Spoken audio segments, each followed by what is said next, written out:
গোসল করবার মতো পানি পর্যন্ত মক্কার জমিনে নাই। তায়েফের বালকদের আঘাতে আপনার দেহ কত বিক্ষত হয়ে গেল। ও পয়গম্বর, এখনো জামার মধ্যে রক্ত লেগে আছে। মক্কার জমিনে চোখের পানি সারিয়া কাঁদেন, আল্লাহ তাআলা সহ্য করতে পারে নাই। এই জন্য আল্লাহ তাআলা বলে, যাও জিবরাইল, আমার বন্ধুরে আমার কাছে নিয়ে আসো। ও রহমাতুল লিল আলামিন, চলেন চলেন আল্লাহর দরবারে চলেন। আল্লাহর নবী রহমাতুল লিল আলামিনকে নিয়ে মক্কা থেকে সর্বপ্রথম মদিনাতুল মুনাওয়ারায় নিলেন। এরপরে ফিলিস্তিন মসজিদ আকসার মধ্যে নিলেন। আকসার মধ্যে নেওয়ার পরে 1,24,000 মতান্তরে 2,24,000 নবী রাসূলদের কিনে নামাজ আদায় করলেন। আল্লাহর পয়গম্বর ইমামতি করলেন। হযরত জিবরাইল আযান দিলেন, ইকামত দিলেন।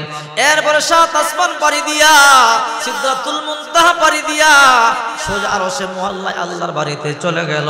আল্লাহর সাথে কথাবার্তা বলল। ওই রাত্রিতে আবার বিশ্বনবী আল্লাহর সেই আরশে আজিম থেকে মক্কার জমিনে চলে আসে। আল্লাহু আকবার বলেন। এক রাত্রির মধ্যে আল্লাহর পয়গম্বর চলে আসলো। ফজরের নামাজের পরে আল্লাহর পয়গম্বর মক্কার সামনে বলল, হে মক্কার লোকেরা, এমন একটা সংবাদ তোমাদেরকে দেব, যে সংবাদ ইতিপূর্বে কোনো নবী পর্যন্ত দিতে পারে নাই, যে সংবাদ ইতিপূর্বে দুনিয়ার কোনো মানুষ দিতে পারে নাই। কি এমন সংবাদ? ও মক্কার লোকেরা শোনো, আজকে রাত্রের মধ্যে আমি সেই মদিনাতুল মুনাওয়ারায় গেলাম, ইয়াসরিফে গেলাম, ইয়াসরিফ থেকে ফিলিস্তিন বাইতুল মুকাদ্দিসে গেলাম, বাইতুল মুকাদ্দিস থেকে 7 আসমান পাড়ি দিয়া সেই সিদরাতুল মুনতাহা পাড়ি দিয়া আরশ আজিম পর্যন্ত গেলাম। আল্লাহর সাথে কথাবার্তা বললাম। এরপরে কলবি, অন্তরে প্রশান্তি লাভ হবে, ঈমান আরো বাড়বে। এই জন্য দেখতে চাই। আল্লাহ তাআলা বলে, রে ইব্রাহিম, ক্বালা ফাখুয আরবাতাম মিনাত তায়র, যাও যাও 4টা পাখি ধরো, 4টা পাখি ধরিয়া এমন ভাবে লালন পালন করবা, এমন ভাবে পালবা, এমন ভাবে পোষ মানাইবা যেন ডাক দিলে তোমার কাছে চলে আস। ইব্রাহিম পয়গম্বর 4টা পাখি এমন সুন্দর করিয়া ধরলেন। একটা কাক, একটা কবুতর, একটা ময়ূর, একটা মোরগ, 4টা প্রাণী ধরিয়ে এমন ভাবে পাললেন। পালতে পালতে এমন পোষ মানাইলেন। এখন ইব্রাহিম নবী ডাক দিলে পাখি দৌড়াইয়া চলে আস। ইব্রাহিম বলে, আল্লাহ, এমন ভাবে পোষ মানাইলাম, ডাক দিলে দৌড়াইয়া চলে আস। আল্লাহ তাআলা বলে, ইব্রাহিম, এইবার পাখিগুলোকে জবাই দিয়ে দাও। বলে, আল্লাহ বলেন কি? বলে, হ্যাঁ, জবাই দাও। ইব্রাহিম পয়গম্বর পাখিগুলোকে জবাই দিয়ে দিল। আল্লাহ তাআলা বলে, ইব্রাহিম জবাই দিছে। বলে, হ্যাঁ, গোশতগুলো একত্রিত করো। একত্রিত করবার পরে আল্লাহ বলে, গোশতগুলোকে একদম কুচি কুচি করিয়া ভুনার মতো একসাথে করিয়া ফেলো। কিমা বানাও, মা বলে না, যেমন পাটার মধ্যে মরিচ বাটিয়া ভর্তা বানায়, ওই রকম ভর্তা বানায়া ফেললেন। আল্লাহ বলে, আ ইব্রাহিম, এইবার কোনটা কাকের গোশত, কোনটা ময়ূরের গোশত আলাদা করো। ইব্রাহিম পয়গম্বর বলে, আল্লাহ, আপনার কসম করে বলে আমি পারবো না, দুনিয়ার কেউ পারবে না। আল্লাহ বলে, ইব্রাহিম, তাই নাকি? বলে, হ্যাঁ। বলে, তাহলে একটা কাজ করো, এই গোশতগুলোকে 4টা পাহাড়ের চূড়ার মধ্যে 4টা ভাগ করে রাখিয়া চলে আসো। ইব্রাহিম পয়গম্বর 4টা পাহাড়ের চূড়ার মধ্যে গোশতগুলোকে ভাগ করিয়া সুন্দর করে রাখিয়া চলে আসলেন। আল্লাহ তাআলা বলে, রে ইব্রাহিম, এইবার নাম ধরিয়া ধরিয়া ডাকো। দেখবা নাম ধরিয়া ডাকতে দেরি হবে, তোমার কাছে আসতে দেরি হবে না। ইব্রাহিম পয়গম্বর বলে, কাক, মোরগ, ময়ূর, আয় আয়। নাম ধরিয়া ডাক দিতে দেরি হয়েছে, আগের মতো উড়িয়া উড়িয়া ইব্রাহিম পয়গম্বরের কাছে আসতে বিন্দু পরিমাণ দেরি করে নাই। কদরে কদ রত্তদারি বরকামাল, আনতা রব্বি আনতা হাসবি জুল জালাল, তুহি কদর জলিলুল্লাহ জাহাদার, বহর হালে তুহি মেরা নেগাহদার। সর্বক্ষমতার মালিক কে? এই জন্যই তো আল্লাহ তাআলা বলেন, যদি সালামের আমল বেশি বেশি করতে পারো, ওয়াল মালাইকাতু ইয়াদখুলুনা আলাইহিম মিন কুল্লি বাব, সালামুন আলাইকুম বিমা সাবারতুম ফানি'মা উকবাদ-দার। জান্নাতের গেটে দাঁড়াইয়া এই জিবরাইলের মতো এত বড় ফেরেশতারা আপনারে বলবে, স্যার, আসসালামু আলাইকুম ওয়া রাহমাতুল্লাহ। সালামের দাম আছে না নাই? যে ব্যক্তি দৈনিক 40 জন মানুষকে সালাম দিবে, ওই ব্যক্তি মরতে দেরি হবে, জান্নাতে যাইতে দেরি হবে না। সুবহানাল্লাহ। এই জন্য বিশ্ব নবী মুহাম্মদ রাসূলুল্লাহ সাল্লাল্লাহু আলাইহি ওয়াসাল্লাম বলেন, যেই ঘরে যত বেশি সালামের আমল হবে, যেই সমাজে যত বেশি সালামের আমল হবে, যেই দেশে যত বেশি সালামের আমল হবে, ওই ঘরে, ওই সমাজে, ওই দেশে আল্লাহ তত বেশি শান্তি আর রহমত বর্ষণ করে। সালামের মধ্যে 100 শান্তি আছে, এর মধ্যে যে দেয় আল্লাহ তাকে 90টা শান্তি দিয়া দেয়, আর যাকে দেয় আল্লাহ তাকেও 10টা দেয়। সুবহানাল্লাহ বলে। আপনি দেখবেন টাকা পয়সা ক্ষমতার মধ্যে সুখ শান্তি নাই। অনেক টাকাওয়ালা গরু গোশত খাইতে পারেন, আমাদেরকে ফোন করে বলে, হুজুর গরু গোশত খাইলে প্রেসার বেড়ে যায়, ইলিশ মাছ খাইলে অ্যালার্জি বেড়ে যায়, মিষ্টান্ন খাইলে ডায়াবেটিস বেড়ে যায়। এতে বোঝা যায় টাকা দিয়া দুনিয়ার সব কিনছে, কিন্তু শান্তি সুখ কিনতে পারে না। ঠিক কিনা বলে?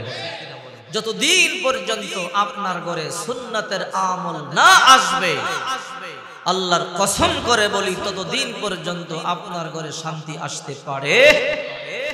যত বেশি সুন্নাতের আমল হবে, তত বেশি শান্তি আর রহমত আপনার ঘরে বর্ষিত হবে। সুবহানাল্লাহ বলে। রাসূল করিম সাল্লাল্লাহু আলাইহি ওয়াসাল্লাম মক্কার কাফেরদেরকে দাওয়াত দিতেন, ইয়া আইয়ুহান নাস কুলু লা ইলাহা ইল্লাল্লাহ দাখুলাল জান্নাহ। হে মক্কার লোকেরা, তোমরা লা ইলাহা ইল্লাল্লাহ বলো, জান্নাতে যাইবা। আল্লাহর হুকুম মানো, আমার সুন্নাহ মোতাবেক চলো। যদি আল্লাহর হুকুম মানতে পারো আর আমি মুহাম্মদ রাসূলুল্লাহর সুন্নাহ মোতাবেক চলতে পারো, তোমাদের ব্যক্তি জীবনে, পারিবারিক জীবনে, সামাজিক জীবনে, রাষ্ট্রীয় জীবনে আল্লাহ পাক রব্বুল আলামিন শান্তি ও রহমতে পরিপূর্ণ করে দেবে। এই কথাগুলো আবু বকরের মতো সাহাবীরা বিশ্বাস করেছে, ওমরের মতো সাহাবীরা বিশ্বাস করেছে, হযরত আলীর মতো সাহাবীরা বিশ্বাস করেছে, আবু জাহেল, উতবা, সাইবাদের মতো কাফেররা বিশ্বাস করে নাই। যারা বিশ্বাস করেছে মুমিন হয়েছে, আর যারা বিশ্বাস করে নাই তারা জাহান্নামী কাফের হয়েছে। তারা বিশ্বাস করেছে জান্নাতি হয়েছে, বিশ্বাস করে নাই জাহান্নামী হয়েছে। ও বন্ধু, আজকে মাহফিল চলতেছে, অনেকে গান শুনতেছে, অনেকে টেলিভিশন দেখতেছে, আবার অনেকে কম্বল রাইখা বয়ান শুনবার জন্য ঠান্ডার মধ্যে বসে আছে। জান্নাত আল্লাহ সবাইকে দিবে না, আল্লাহ তাআলা এই জন্য জাহান্নাম বানাইছে। কাউকে জাহান্নামে দিবে, কাউকে জান্নাতের মধ্যে দিবে।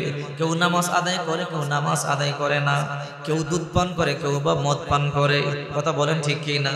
এই জন্য বিশ্ব নবী মুহাম্মদুর রাসূলুল্লাহ সাল্লাল্লাহু আলাইহি ওয়াসাল্লাম বলেন, এই দুনিয়ার মধ্যে একটা ডানপন্থী আর একটা বামপন্থী। যারা ডানপন্থী আল্লাহর হুকুম মানে, নবীজির সুন্নাহ মানে, এরা দুনিয়াতেও শান্তি পাবে, পরকালেও শান্তি পাবে।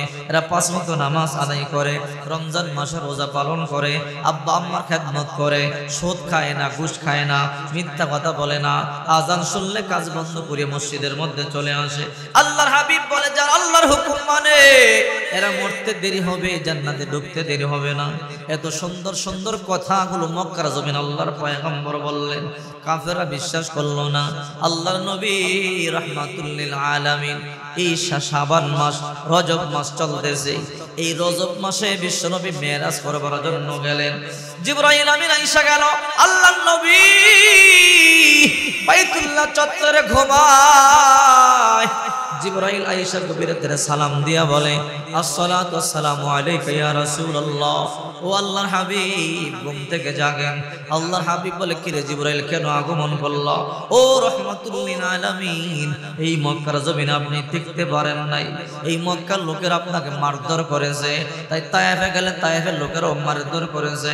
ও নবী, সান্ত্বনা দেওয়ার মতো এই মক্কার জমিনে কেউ নাই, গোসল করবার মতো পানি পর্যন্ত মক্কার জমিনে নাই।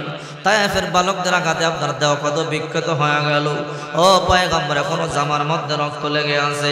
মক্কার জমিনে চোখের পানি সারিয়া কাঁদেন, আল্লাহ তাআলা সহ্য করতে পারে নাই। এই জন্য আল্লাহ তাআলা বলে, যাও জিবরাইল, আমার বন্ধুরে আমার কাছে নিয়ে আসো। ও রহমাতুল লিল আলামিন চলেন চলেন আল্লাহর দরবারে চলেন। আল্লাহর নবী রহমাতুল লিল আলামিনকে নিয়ে মক্কা থেকে সর্বপ্রথম মদিনাতুল মুনাওয়ারায় নিলেন, এরপরে ফিলিস্তিন মসজিদ আকসার মধ্যে নিলেন। আকসার মধ্যে নেওয়ার পরে 1,24,000 মতান্তরে 2,24,000 নবী রাসূলদের কিনে নামাজ আদায় করলেন। আল্লাহর পয়গম্বর ইমামতি করলেন, হযরত জিবরাইল আযান দিলেন, ইকামত দিলেন। এরপরে 7 আসমান পাড়ি দিয়া সিদরাতুল মুনতাহা পাড়ি দিয়া সোজা আরশে মুআল্লায় আল্লাহর বাড়িতে চলে গেল, আল্লাহর সাথে কথাবার্তা বলল। ওই রাত্রিতে আবার বিশ্বনবী আল্লাহর সেই আরশে আজিম থেকে মক্কার জমিনে চলে আসে। আল্লাহু আকবার বলেন। এক রাত্রির মধ্যে আল্লাহর পয়গম্বর চলে আসলো। ফজরের নামাজের পরে আল্লাহর পয়গম্বর মক্কার সামনে বলল, হে মক্কার লোকেরা, এমন একটা সংবাদ তোমাদেরকে দেব যে সংবাদ ইতিপূর্বে কোনো নবী পর্যন্ত দিতে পারে নাই, যে সংবাদ ইতিপূর্বে দুনিয়ার কোনো মানুষ দিতে পারে নাই। কি এমন সংবাদ? ও মক্কার লোকেরা শোনো, আজকে রাত্রের মধ্যে আমি সেই মদিনাতুল মুনাওয়ারায় গেলাম, ইয়াসরিফে গেলাম, ইয়াসরিফ থেকে ফিলিস্তিন বাইতুল মুকাদ্দিসে গেলাম, বাইতুল মুকাদ্দিস থেকে 7 আসমান পাড়ি দিয়া সেই সিদরাতুল মুনতাহা পাড়ি দিয়া আরশ আজিম পর্যন্ত গেলাম, আল্লাহর সাথে কথাবার্তা বললাম। এরপরে আবার রাত্রের মধ্যে তোমাদের কাছে চলে আসলাম। মক্কার কাফেররা জড় হয়ে অবাক হয়ে গেল। এতদিন মুহাম্মদকে আমরা পাগল বলতাম, আজকে মুহাম্মদকে এর চেয়ে বড় আর কি বলতে পারি? এতদিন মুহাম্মদকে মিথ্যাবাদী বলতাম, আজকে বলি মুহাম্মদ পাগল হয়ে গেছে।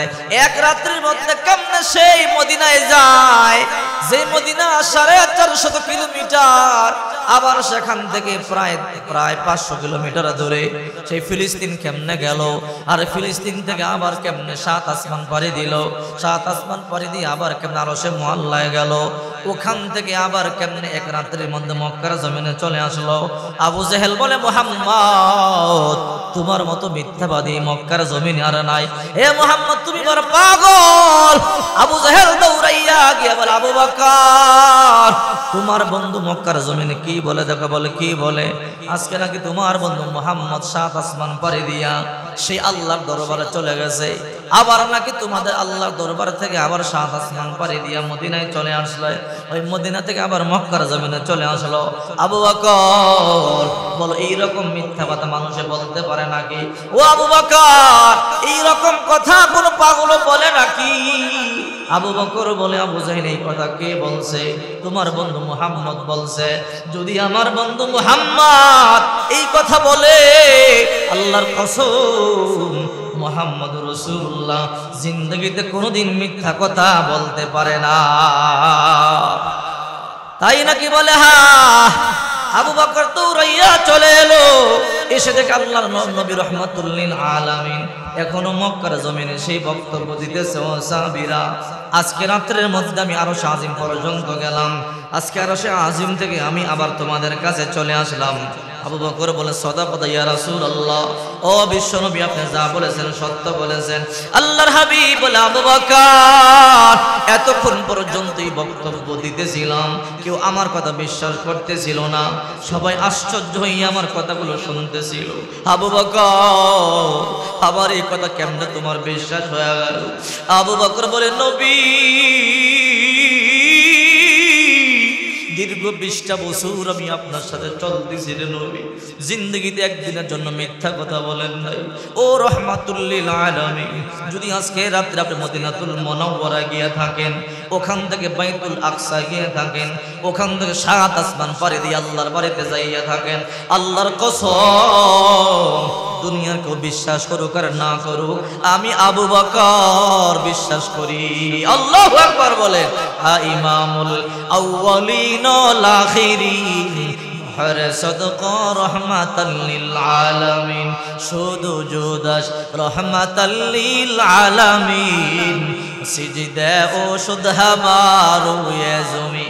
এবার আবু জাহলকে, ও মুহাম্মদ আসমান কেমন আমরা আমরা দেখি নাই, আল্লাহর বাড়ি কেমন আমরা দেখি নাই, উপরের খবর আমরা বলতে পারবো না। ব্যবসার জন্য সেই বাইতুল মুকাদ্দিসে গিয়েছি। ও মুহাম্মদ, এই বাইতুল মুকাদ্দিসে যাইতে 1.5 মাস লাগে, আসতেও 1.5 মাস লাগে। যদি বাইতুল মুকাদ্দিসের সংবাদটা আমাদের দিতে পারো, আমরা বুঝবো তুমি 7 আসমান পাড়ি দিয়া আসমানে গেছো। ও মুহাম্মদ, যদি তুমি বাইতুল মুকাদ্দিসে আজকে রাত্রে গিয়ে থাকো, উপরের সংবাদটা দেওয়া লাগবে না, নিচের সংবাদটাই আমাদেরকে দাও। বলো বাইতুল মুকাদ্দিস দেখতে কেমন, রং কি, ইটের কালার কি, কয়টা দরজা, কয়টা সিঁড়ি, কয়টা পায়া, কোন দিকে কয়টা দরজা, কোন দিকে কয়টা খেজুর গাছ। ও মুহাম্মদ বলো, যদি বলতে পারো আমরা কালিমা পড়বো, আমরা মুসলমান হয়ে যাব। এবার বলেন তো, আপনি আমার বাড়িতে যাবেন, আপনাকে দাওয়াত দেব, আপনি কি আমার বাড়ির দরজা গনতে যাইবেন নাকি? আমার বাড়ি কয়টা সিঁড়ি আছে গনতে যাইবেন নাকি? কয়টা জানালা গনতে যাইবেন নাকি? নবী তো গেল সত্য, কিন্তু পয়গম্বর তো গনবার জন্য যায় নাই।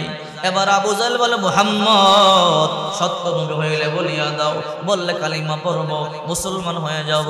আল্লাহর পয়গম্বর বলে, আল্লাহ আমি সত্য নবী, তুমি জানো আমি জানি। আল্লাহ আমি তোমার দরবারে গেলাম, তুমি জানো আমি জানি। আবু জাহেল বিশ্বাস করে না। আবু জাহেল বলে, বাইতুল মুকাদ্দিস দেখতে কেমন, কয়টা দরজা, কয়টা সিঁড়ি, কয়টা পায়া, আল্লাহ আমি কেমন উত্তর দিয়া দেব? আল্লাহ বলে, ও রাহমাতুল লিল আলামিন নবী আমার, আপনি চিন্তা করবেন না, টেনশন করবেন না। ও রাহমাতুল লিল আলামিন, এই মাত্র আমি আমার জিবরাইলকে দিয়া বাইতুল মুকাদ্দিসটা হাতির তালুতে নিয়ে আপনার সামনে নিয়ে যাবেন, পারবে আপনি গনে গনে বলে দিবেন কয়টা সিঁড়ি, কয়টা দরজা, কয়টা পায়া। আল্লাহর নবী বলে, আবু জাহেল বাইতুল মুকাদ্দিসের কালার এমন, উত্তর দিকে এমন কয়টা দরজা, দক্ষিণ দিকে এমন কয়টা দরজা, পূর্ব দিকে এমন কয়টা দরজা, এতটা খেজুর গাছ, এতটা পায়া, এতটা সিঁড়ি, এতটা দরজা, এমন এমন। আবু জাহেল বলে, মুহাম্মদ তুমি একটা বড় জাদুকর, তুমি রাত্রে যাও নাই, কিন্তু কথাগুলো কেমনে বলো, কিন্তু যা বলো সত্য বলো। আমার মনে হয় তোমার মতো বড় জাদুকর আর নাই। নাউজুবিল্লাহ বলে। এই মজলিসের মধ্যে ছিল এক ইহুদি বলে, দেখো মুহাম্মদ কত বড় জাদুকর, রাত্রে বেলা মুহাম্মদ নাকি 7 আসমান পাড়ি দিয়া, বাইতুল মুকাদ্দিস পাড়ি দিয়া, সিদরাতুল মুনতাহা পাড়ি দিয়া আল্লাহর বাড়িতে গেছে। মুহাম্মদ থেকে মিথ্যাবাদী আর কেউ নেই। নাউজুবিল্লাহ বলেন।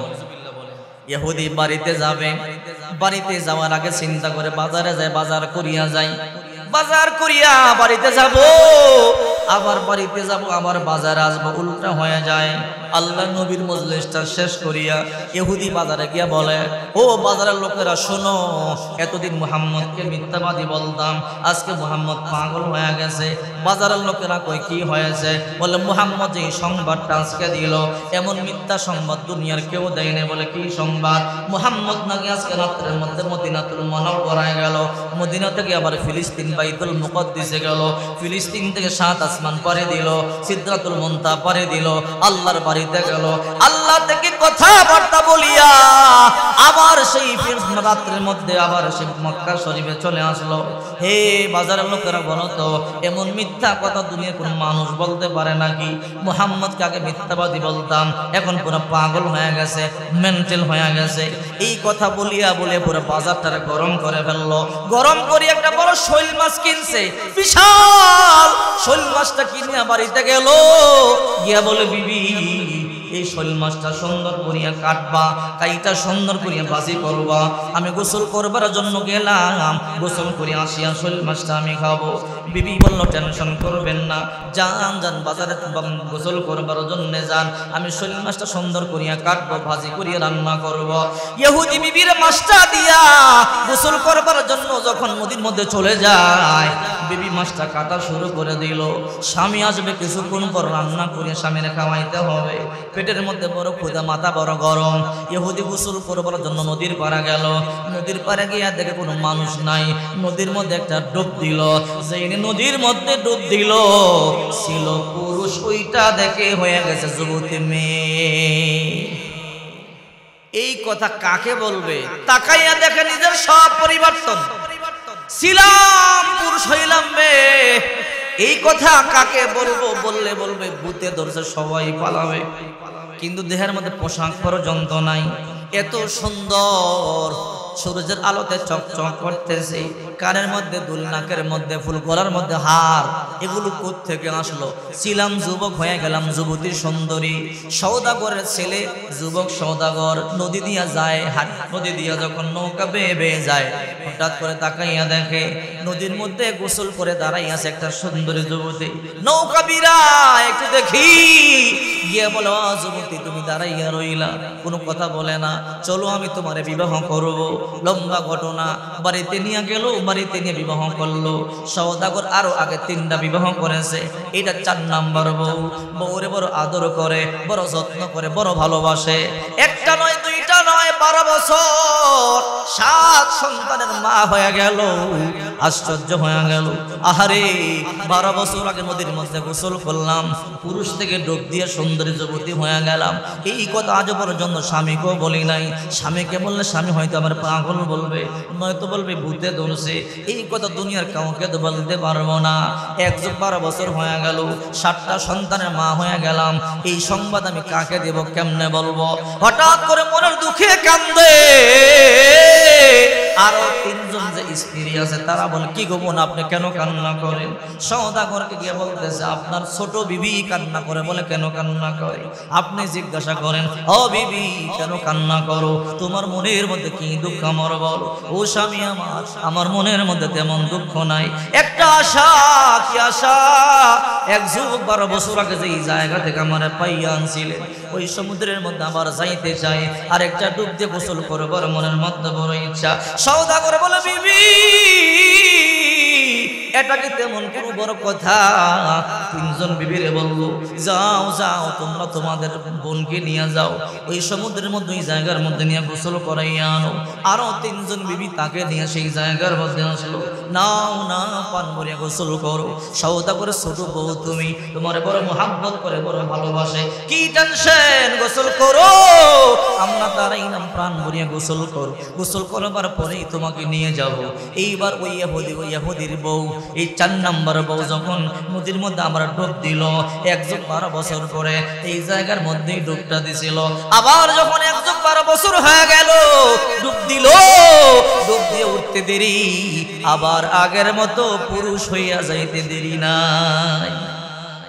এই দৃশ্য দেখে 3 বউ দিছে দৌড়। এটা কি ভূত নাকি? আমাদের 4th নাম্বার সওদাগর স্ত্রী ডুব দিয়া দিয়ে এখন পুরুষ হইয়া গেল, ঘটনা কি? দৌড়াইয়া ভালাইছে। আবার আবার তাকাইয়া দেখে আগের মতোই পুরুষ হয়ে গেল, আগের মতোই লুঙ্গি দেখা যায়, আগের মতোই পোশাক দেখা যায়। এইবার মনে মনে সিদ্ধান্ত নিল, যাই বাড়িতে যাই, গিয়ে অবস্থাটা একটু দেখি। 12 বছর হয়ে গেল। 12 বছর পরে হাঁটি হাঁটি পা বা করে বাড়ির দিকে রওনা করলো। যাইতেছে, বাড়িতে যায়, মনে মনে চিন্তা করে, আহারে 12 বছর আগে যা দেখলাম তাই তো আছে। 12 বছর আগে যে গাছ দেখলাম সেই গাছটা এখনো আছে। 12 বছর পূর্বে যা যেমন দেখলাম তেমনই আছে, কোনো পরিবর্তন নাই। দেখি বাড়ির দিকে বিবি মনে হয় বুড়ি হয়ে গেল। যেইনে ঘরে দরজা দিয়ে ঢুকছে, 2 গা দেখে এখনো বিবি ওই শৈল মাছ আগের মতো কাটতেছে। রে বিবি, 12 বছর আগে তোরে শৈল মাছ দিলাম কাটতে, 12 বছর চলে গেল, এখনো তোর শৈল মাছ কাটা হয় নাই। বিবি কই, পাগল হয়ে গেছো নাকি? বলে, মানে একটু আগেই তুমি গোসল করবার জন্য গেলা, এত দ্রুত গোসল কেমনে হয়ে গেল বুঝলাম না। রে বিবি, পাগল আসলে মুহাম্মদ হয় নাই, পাগল আমি হইছি। মুহাম্মদ তো বলেছে এক রাত্রের মধ্যে 7 আসমান পাড়ি দিয়া, সিদরাতুল মুনতাহা পাড়ি দিয়া, মদিনাতুল মুনাওয়ারা ফিলিস্তিন বাইতুল মুকাদ্দাস পাড়ি দিয়া আল্লাহর বাড়িতে গেছে। আল্লাহর কসম আমার বিশ্বাস হয়। বলে, একটু আগেই না কইলেন বিশ্বাস হয় না, এখন কেন বিশ্বাস হয়? বলে, এক ডুবের মধ্যে যদি 12 বছর যাইতে পারে, 7 সন্তানের মা হইতে পারে, তাহলে মুহাম্মদ কেন এক রাত্রির মধ্যে 27 বছর কাটাইয়া মুহাম্মদ কেন মেরাজ করতে পারবে না? আল্লাহু আকবার। ওই বুঝাইয়া বলো, কি হয়েছে রে বিবি? যখন বাজার থেকে শৈল মাছ কিনে তোরে দিলাম, শৈল মাছ কিনিয়া যখন গোসল করতে গিয়া ডুব দিলাম, ডুব দিয়ে যখন ওইটা গেলাম, ওইটা দেখি এখন আর আগের মতো আমি নাই, মাইয়া হয়ে গেলাম। এক সদাগর নিয়ে বিবাহ করলো, 1 যুগ 12 বছর সংসার করলাম, 7টা সন্তানের মা হইলাম।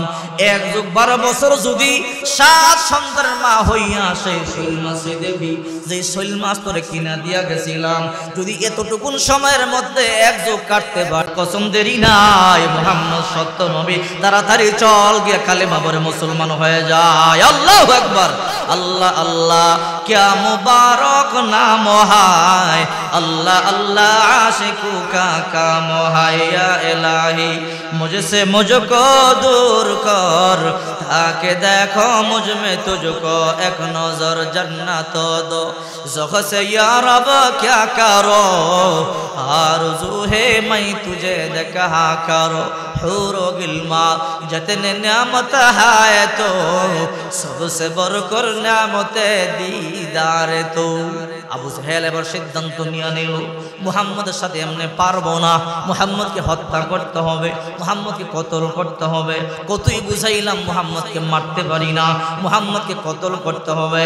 মক্কার জমিনে ডাক দিল, হ্যাঁ যুবকেরা কে পারবা বলো, মুহাম্মদের কল্লাটা আমাকে আনিয়া দিদা। মুহাম্মদের কল্লা আনতে পারলে 100 লাল উট তাকে হাদিয়া দেওয়া হবে। মক্কার জমিনে কোনো যুবক দাঁড়ায় না, হঠাৎ করে একটা যুবক দাঁড়াইয়া বলে আমি পারবো মুহাম্মদের কল্যাণ। সাধারণ যুবক নয়, যার নাম হলো ওমর ইবনুল খাত্তাব। আবু জাহেল তাকাইয়া বলে তুমি পারবা। আমার মনের মধ্যে চিন্তা ছিল তোমার দ্বারাই সম্ভব হবে এই কাজটা। রে ওমর যাও যাও মুহাম্মদের কল্লাটা আনিয়া দাও।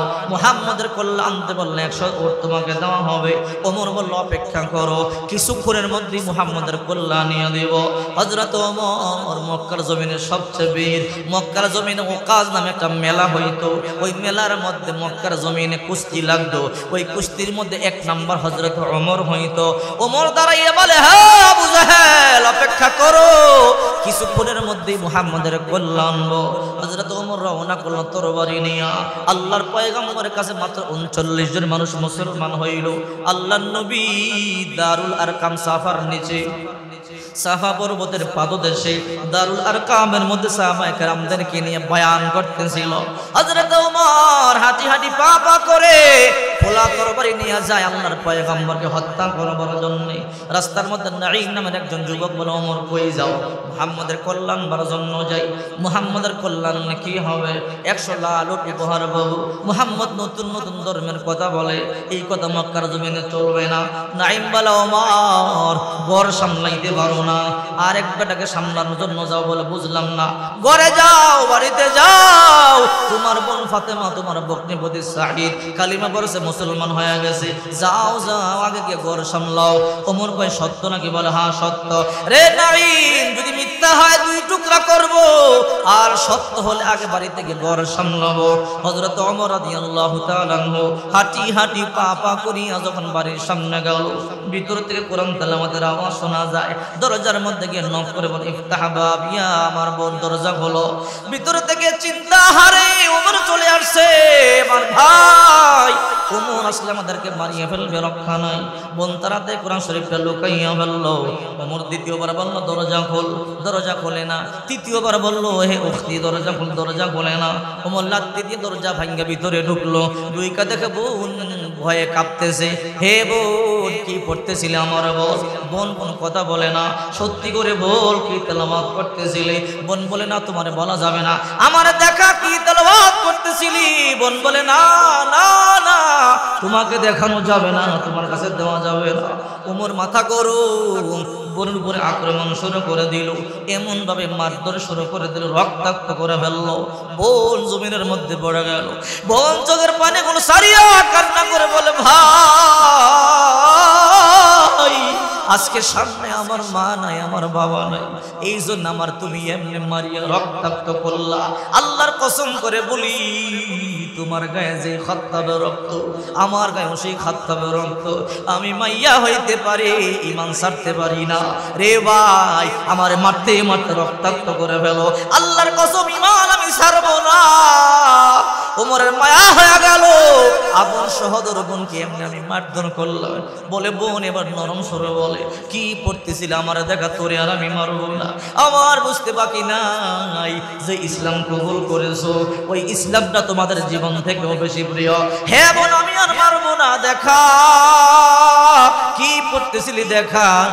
বোন বলে না তোমাকে দেখানো যাবে না, তুমি না পাক, গোসল করে আসো, যাও গোসল করে আসো। ওমর বলে অবশ্যই গোসল করে আসবো, তারপরও দেখবো কি পড়তেছি।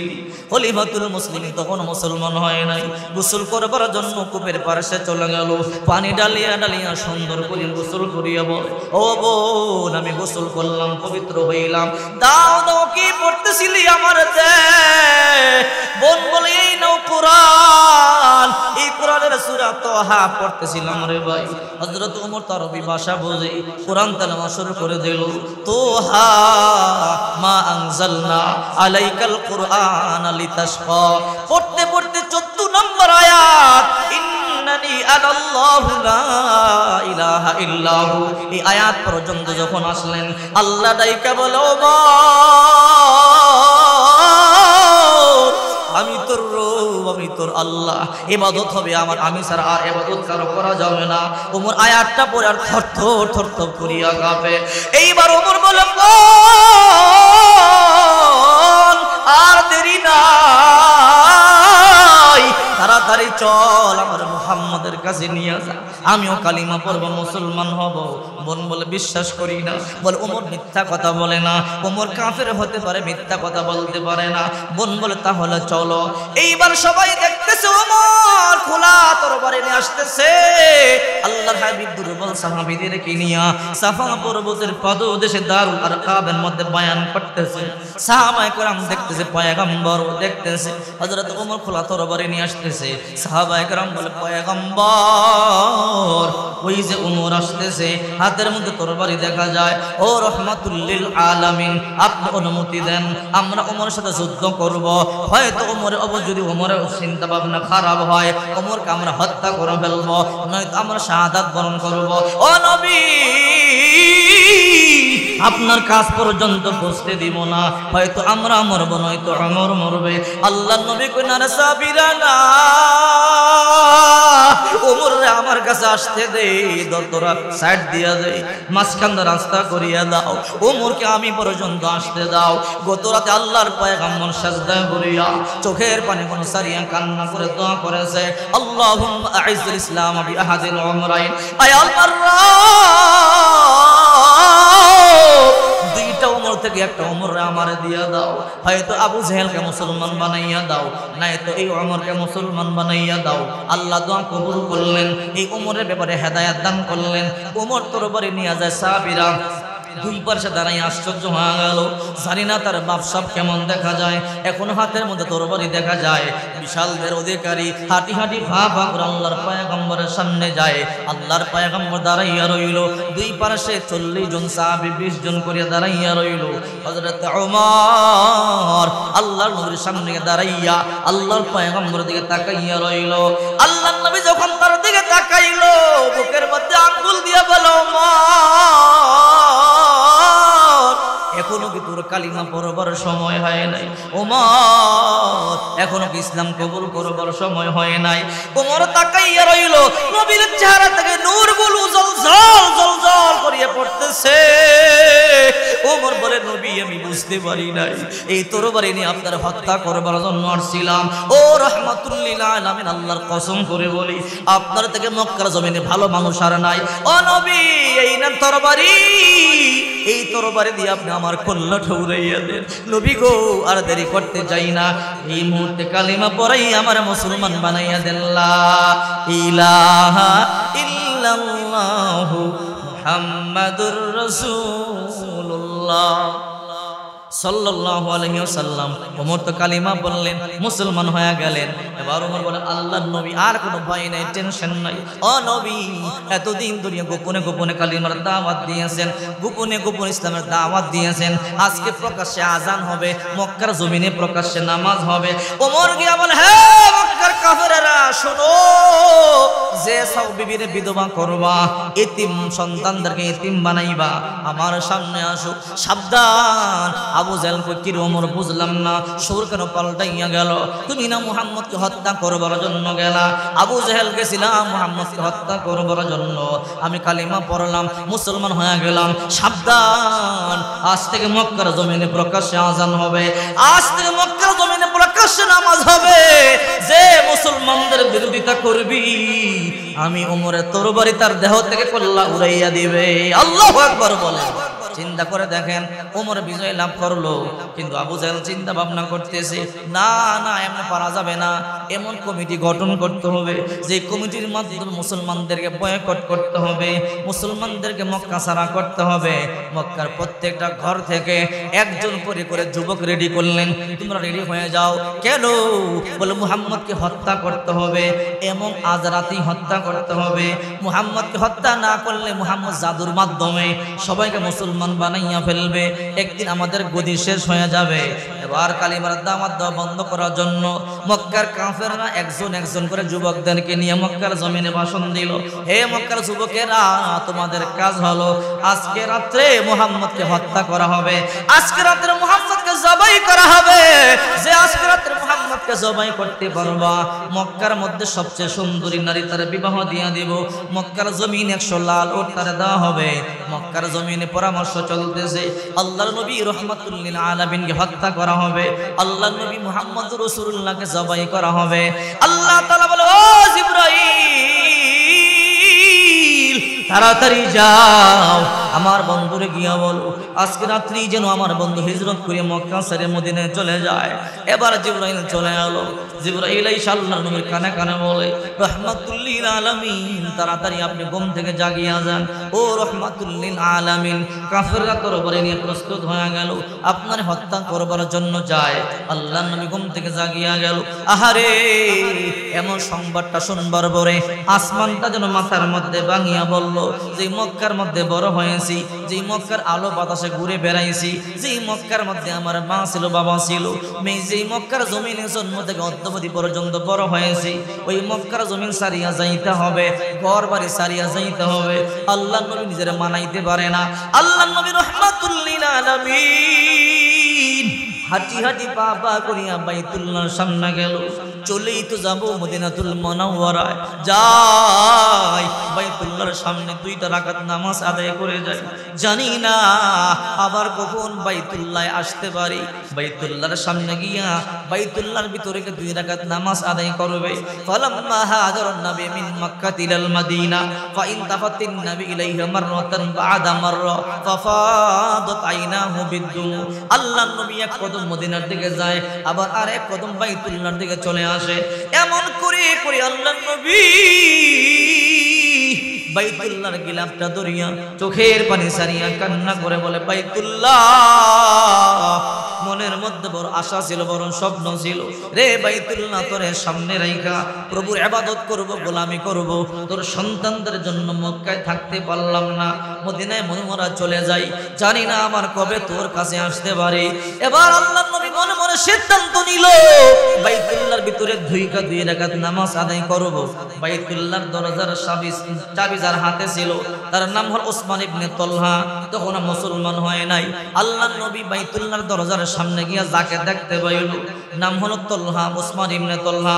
রে ওসমান, বাইতুল্লাহর চাবি একটু আমারে দাও, ভিতরে 2 রাকাত নামাজ আদায় করব। ওসমান ইবনে তলহা বলে, মুহাম্মদ তোমাকে দেওয়া যাবে না, আমাদের শত্রু তুমি, আমাদের দুশমন তুমি, তোমাকে বাইতুল্লাহর ভিতরে ঢুকতে দেওয়া যাবে না। আল্লাহর নবী বলে, ভাই 2 রাকাত নামাজ পড়ে মক্কায় মদিনায় চলে যাব, জানি না আবার কবে মক্কার সামনে আসতে পারি, 2 রাকাত নামাজ পড়বো দে। বলে, না না, বলে এই চাবি আমি তো চিরদিনের জন্য চাই না রে ওসমান ইবনে তলহা, 2 রাকাত নামাজ পড়বার জন্য তুই আমার চাবিটা দে। ওসমান ইবনে তলহা আল্লাহর নবীকে এমন একটা ধাক্কা দিছে, আল্লাহর নবীর নিচে জমিনের মধ্যে পড়ে যায়, আল্লাহর পয়গম্বরের গর্দানটা চলে যায়।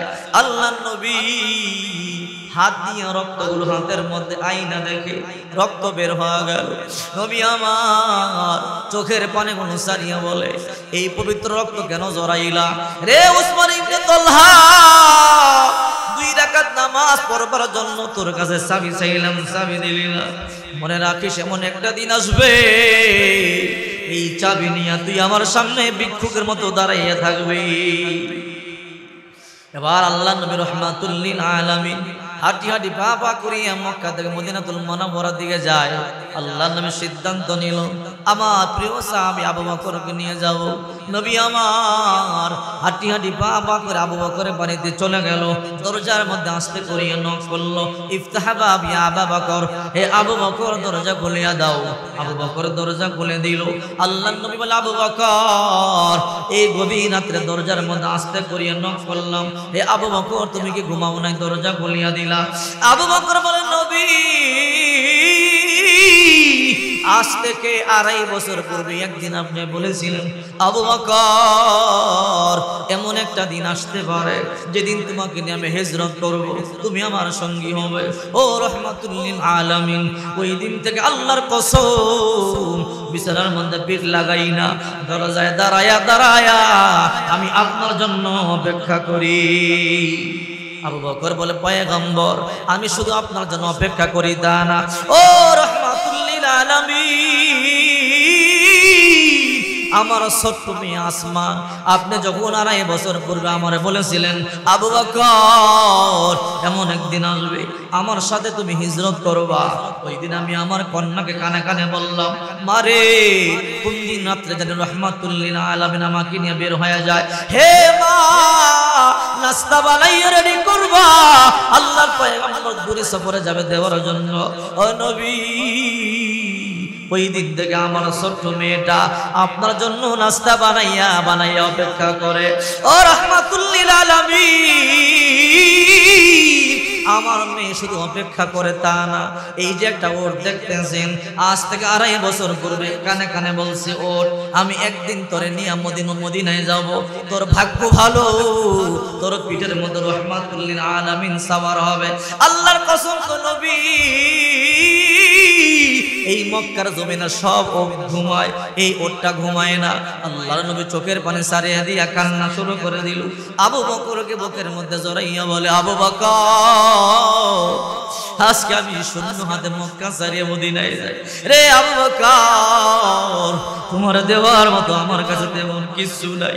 আল্লাহর কাছে দোয়া করি আল্লাহ আমার আবু বকরের সফর আজকে শুরু হইলে দুনিয়াতে শেষ হবে না, আমার আবু বকরের সফর শেষ হবে জান্নাতুল ফেরদাউসের মধ্যে গিয়া। আল্লাহু আকবার বলে রওনা করলেন। চলতে চলতে রাত পোহাইয়া গেল, ফজরের আজানের সময় হয়ে গেল, সুবহে সাদেকের সময় হয়ে গেল।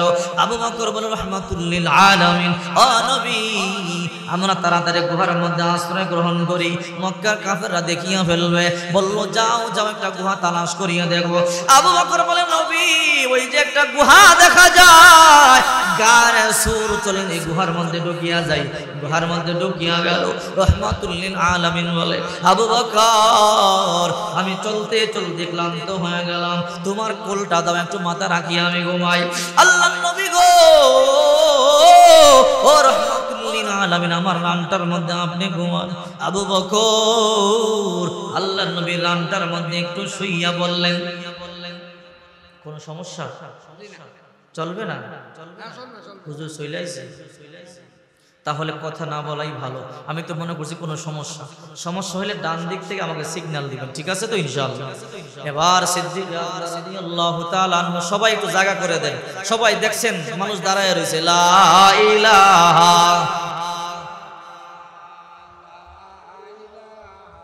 ইল্লাল্লাহ লা ইলাহা। পিছনে জায়গা হচ্ছে না, একটু আগায়া বসেন না বাবা, জায়গা করে দেন। অনেক মানুষ দাঁড়ায় রয়েছে লা ইলাহা।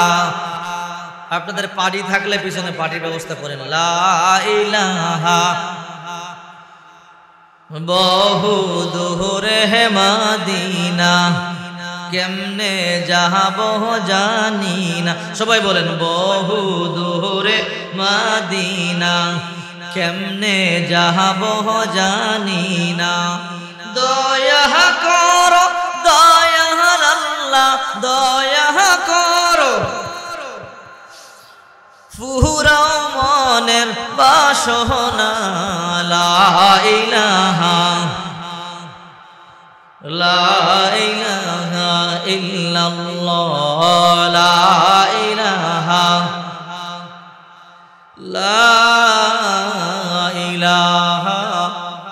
ইল্লাল্লাহু মুহাম্মাদুর রাসূলুল্লাহ সাল্লাল্লাহু আলাইহি ওয়াসাল্লাম। আল্লাহর নবী রাহমাতুল লিল আলামিন বলেন, আবু বকর পথ চলতে চলতে ক্লান্ত হয়ে গেলাম, ও আবু বকর পরিশ্রান্ত হয়ে গেলাম, তোমার কোলটা একটু দাও, তোমার কোলের মধ্যে একটু মাথা রাখি একটু বিশ্রাম করি। আবু বকর বলে, পয়গম্বর মাথা রাখি আপনি একটু বিশ্রাম করেন। আল্লাহর নবী বিশ্রাম করতেছে, ঘুমাইতেছে। আবু বকর তাকাইয়া দেখে ছোট্ট ছোট্ট গর্ত দেখা যায়। মনে মনে সিদ্ধান্ত নিল, কিরে ছোট্ট গর্ত দেখা যায়, এই গর্ত থেকে সাপ আর বিচ্ছু বের হতে পারে, এই জন্য গর্ত বন্ধ করতে হবে। মাথা থেকে পাগড়িটা খুলিয়া সিরিয়া ছোট্ট ছোট্ট গর্তগুলোকে বন্ধ করে দিলেন। একটা গর্ত খালি রয়ে গেল। আবু বকর সিদ্ধান্ত নিল, এই গর্ত থেকে ও সাপ বিচ্ছু বের হইতে পারে, এই জন্য পা দিয়ে গর্তের মুখটা ছিদ্রটা বন্ধ করলো। কিছুক্ষণ পর হঠাৎ করে আবু বকরের পায়ের মধ্যে সাপের দংশন শুরু করে দিল। আবু বকর ব্যথায় কাতর হয়ে গেল, কিন্তু আওয়াজ করিয়া কান্না করে না, কারণ আওয়াজ করিয়া কান্না করলে রাহমাতুল লিল আলামিন কষ্ট পাবে, নবীর ঘুমটা ভাঙিয়া যাবে। নবীর ঘুম ভাঙিয়ে গেলে পয়গম্বরের কষ্ট হবে, আর আল্লাহ নবী কষ্ট পাইলেও আল্লাহ কষ্ট পাবে। এই জন্য আবু বকর চোখের পানি সারিয়া কান্না করে না, কিন্তু ব্যথাও তো সহ্য করতে পারে না। চেহারাটা নীল হয়ে গেল। হঠাৎ করে এক ফোঁটা পানি আল্লাহর পয়গম্বরের চেহারার মধ্যে পড়ে গেল। আল্লাহ নবীর তো পাতলা গম থেকে জায়গা গেল। হঠাৎ করে তাকাইয়া দেখে আবু বকর চোখের পানি সারিয়া কান্দে। আবু বকর, কেন তুমি চোখের পানি সারিয়া কান্দো? মনে কি দুঃখ বলো? ও রাহমাতুল লিল আলামিন, আমি এই জন্য কান্না করি, আমার পায়ের মধ্যে কিসে যেন কামড় দিয়েছে, ব্যথা সহ্য করতে পারি না। ও নবী, আমি কিন্তু আওয়াজ করিয়া কান্না করি নাই, আপনার কষ্ট হবে এই জন্য আওয়াজ করিয়া কান্না করি নাই। ও নবী, অজান্তে এক ফোঁটা পানি আপনার গালের মধ্যে পড়ে গেল। আল্লাহর পয়গম্বর পাটা টান দিল, থুতু মোবারক লাগাইয়া দিল, মুহূর্তের মধ্যে ব্যথা বন্ধ হয়ে গেল। হঠাৎ করে একটা সাপ বের হইয়া গর্ত থেকে, সাপ বের হইয়া আল্লাহর পয়গম্বর দিকে তাকাইয়া রইল। আল্লাহর পয়গম্বর বলে, সাপ আজকে মক্কাবাসী আমার সাথে দুশমনি করলো, মক্কার লোকের আমার কষ্ট দিল। রে সাপ, তুই পর্যন্ত দুশমনি করলি, কিয়ামতের ময়দানে আল্লাহর দরবারে আমি মামলা করব, তোর বিরুদ্ধে আল্লাহর দরবারে বিচার দিব। সাপ চোখের পানি সারিয়া কান্না শুরু করে দিল। আল্লাহর নবী বলে, আমার সাহাবী আবু বকরকে কেন কামড় দিলে? সাপ বলে, আল্লাহ জবান খুলে দাও, না হলে তোমার নবী আমার ভুল বুঝবে। আল্লাহ তাআলা জবান খুলে দিল। এইবার সাপ বলে, আসসালাতু আসসালামু আলাইকা ইয়া রাসূলুল্লাহ, আসসালাতু আসসালামু আলাইকা ইয়া হাবিবাল্লাহ। ও রাহমাতুল লিল আলামিন, আমি ইচ্ছে করি আবু বকরকে কামড় দেই নাই। ও রাহমাতুল লিল আলামিন, একটা একটা করে সবগুলো গর্ত তালাশ করলাম, বের হওয়ার জন্য বের হইতে পারি না। আমি একদিন নয়, দুই দিন নয়, 500 বছর ধরে এই গুহার মধ্যে অপেক্ষা করতেছি। আল্লাহু আকবার। আল্লাহর নবী বলে, কেন? বলে, নবী, আজ থেকে 500 বছর আগে এই জমিনের মধ্যে একজন নবী আসছিল, যার নাম ঈসা নবী। ও নবী, ওই ঈসা নবী বয়ান করতেছিল।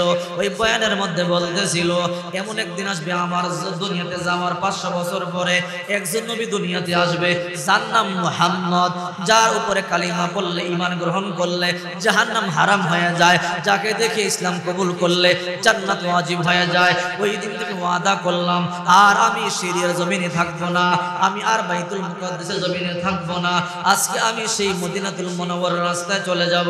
ও নবী, ঈসা নবী বলছিল একদিন আপনি হিজরত করবেন, আর গাড়ে সুরের মধ্যে আপনি 3 দিন 3 রাত অবস্থান করবেন। এই জন্য 500 বছর ধরিয়া এই গাড়ে সুরের মধ্যে আমি অপেক্ষা করতেছি। 100 গর্ত করে রাখছিলাম, যদি কোনো গর্ত বন্ধ হয়ে যায় অন্য গর্ত দিয়ে বের হব, অন্য গর্ত বন্ধ হলে অন্য গর্ত দিয়ে বের হব। আল্লাহর কসম, আপনার সাহাবী আবু বকর সবগুলো গর্ত কাপড় দিয়ে বন্ধ করে দিয়েছে, কোনো গর্ত দিয়ে আমি উঠতে পারি নাই।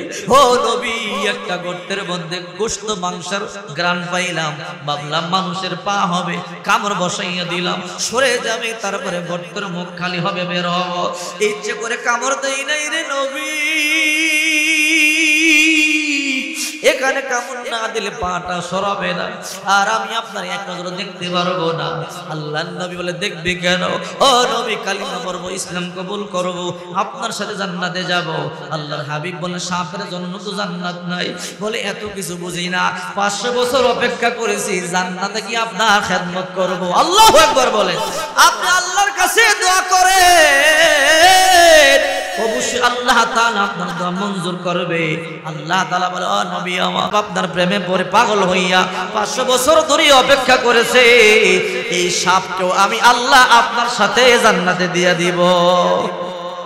তো রাসূল বলল, সাপ তুমি জান্নাতে যাইবা ঠিকই, কিন্তু জান্নাত তো সাপের জন্য নাই, তোমাকে আল্লাহ ওই দিন মানুষের আকৃতি ধারণ করাইয়া জান্নাতের মেহমান বানাবে। সুবহানাল্লাহ জোরে বলেন। এই আয়াতে আল্লাহ পাক রব্বুল আলামিন এই কথাটা চমৎকার করে তুলে ধরেছেন, লাকাদ কানা লাকুম ফি রাসূলিল্লাহি উসওয়াতুন হাসানা, অবশ্যই তোমাদের জন্য একমাত্র উত্তম আদর্শ, উত্তম নমুনা, উত্তম মডেল রয়েছে মুহাম্মদুর রাসূলুল্লাহর ভিতরে।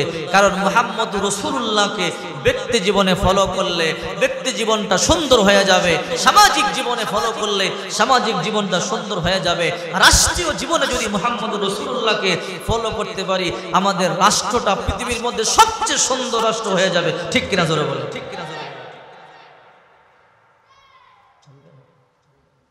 দেখেন, মৃত্যুর ভয় তো আমাদের ভিতরে নাই, এই জন্য আজকে আমরা গুনাহ করি কিন্তু চোখ দিয়ে পানি আসে না।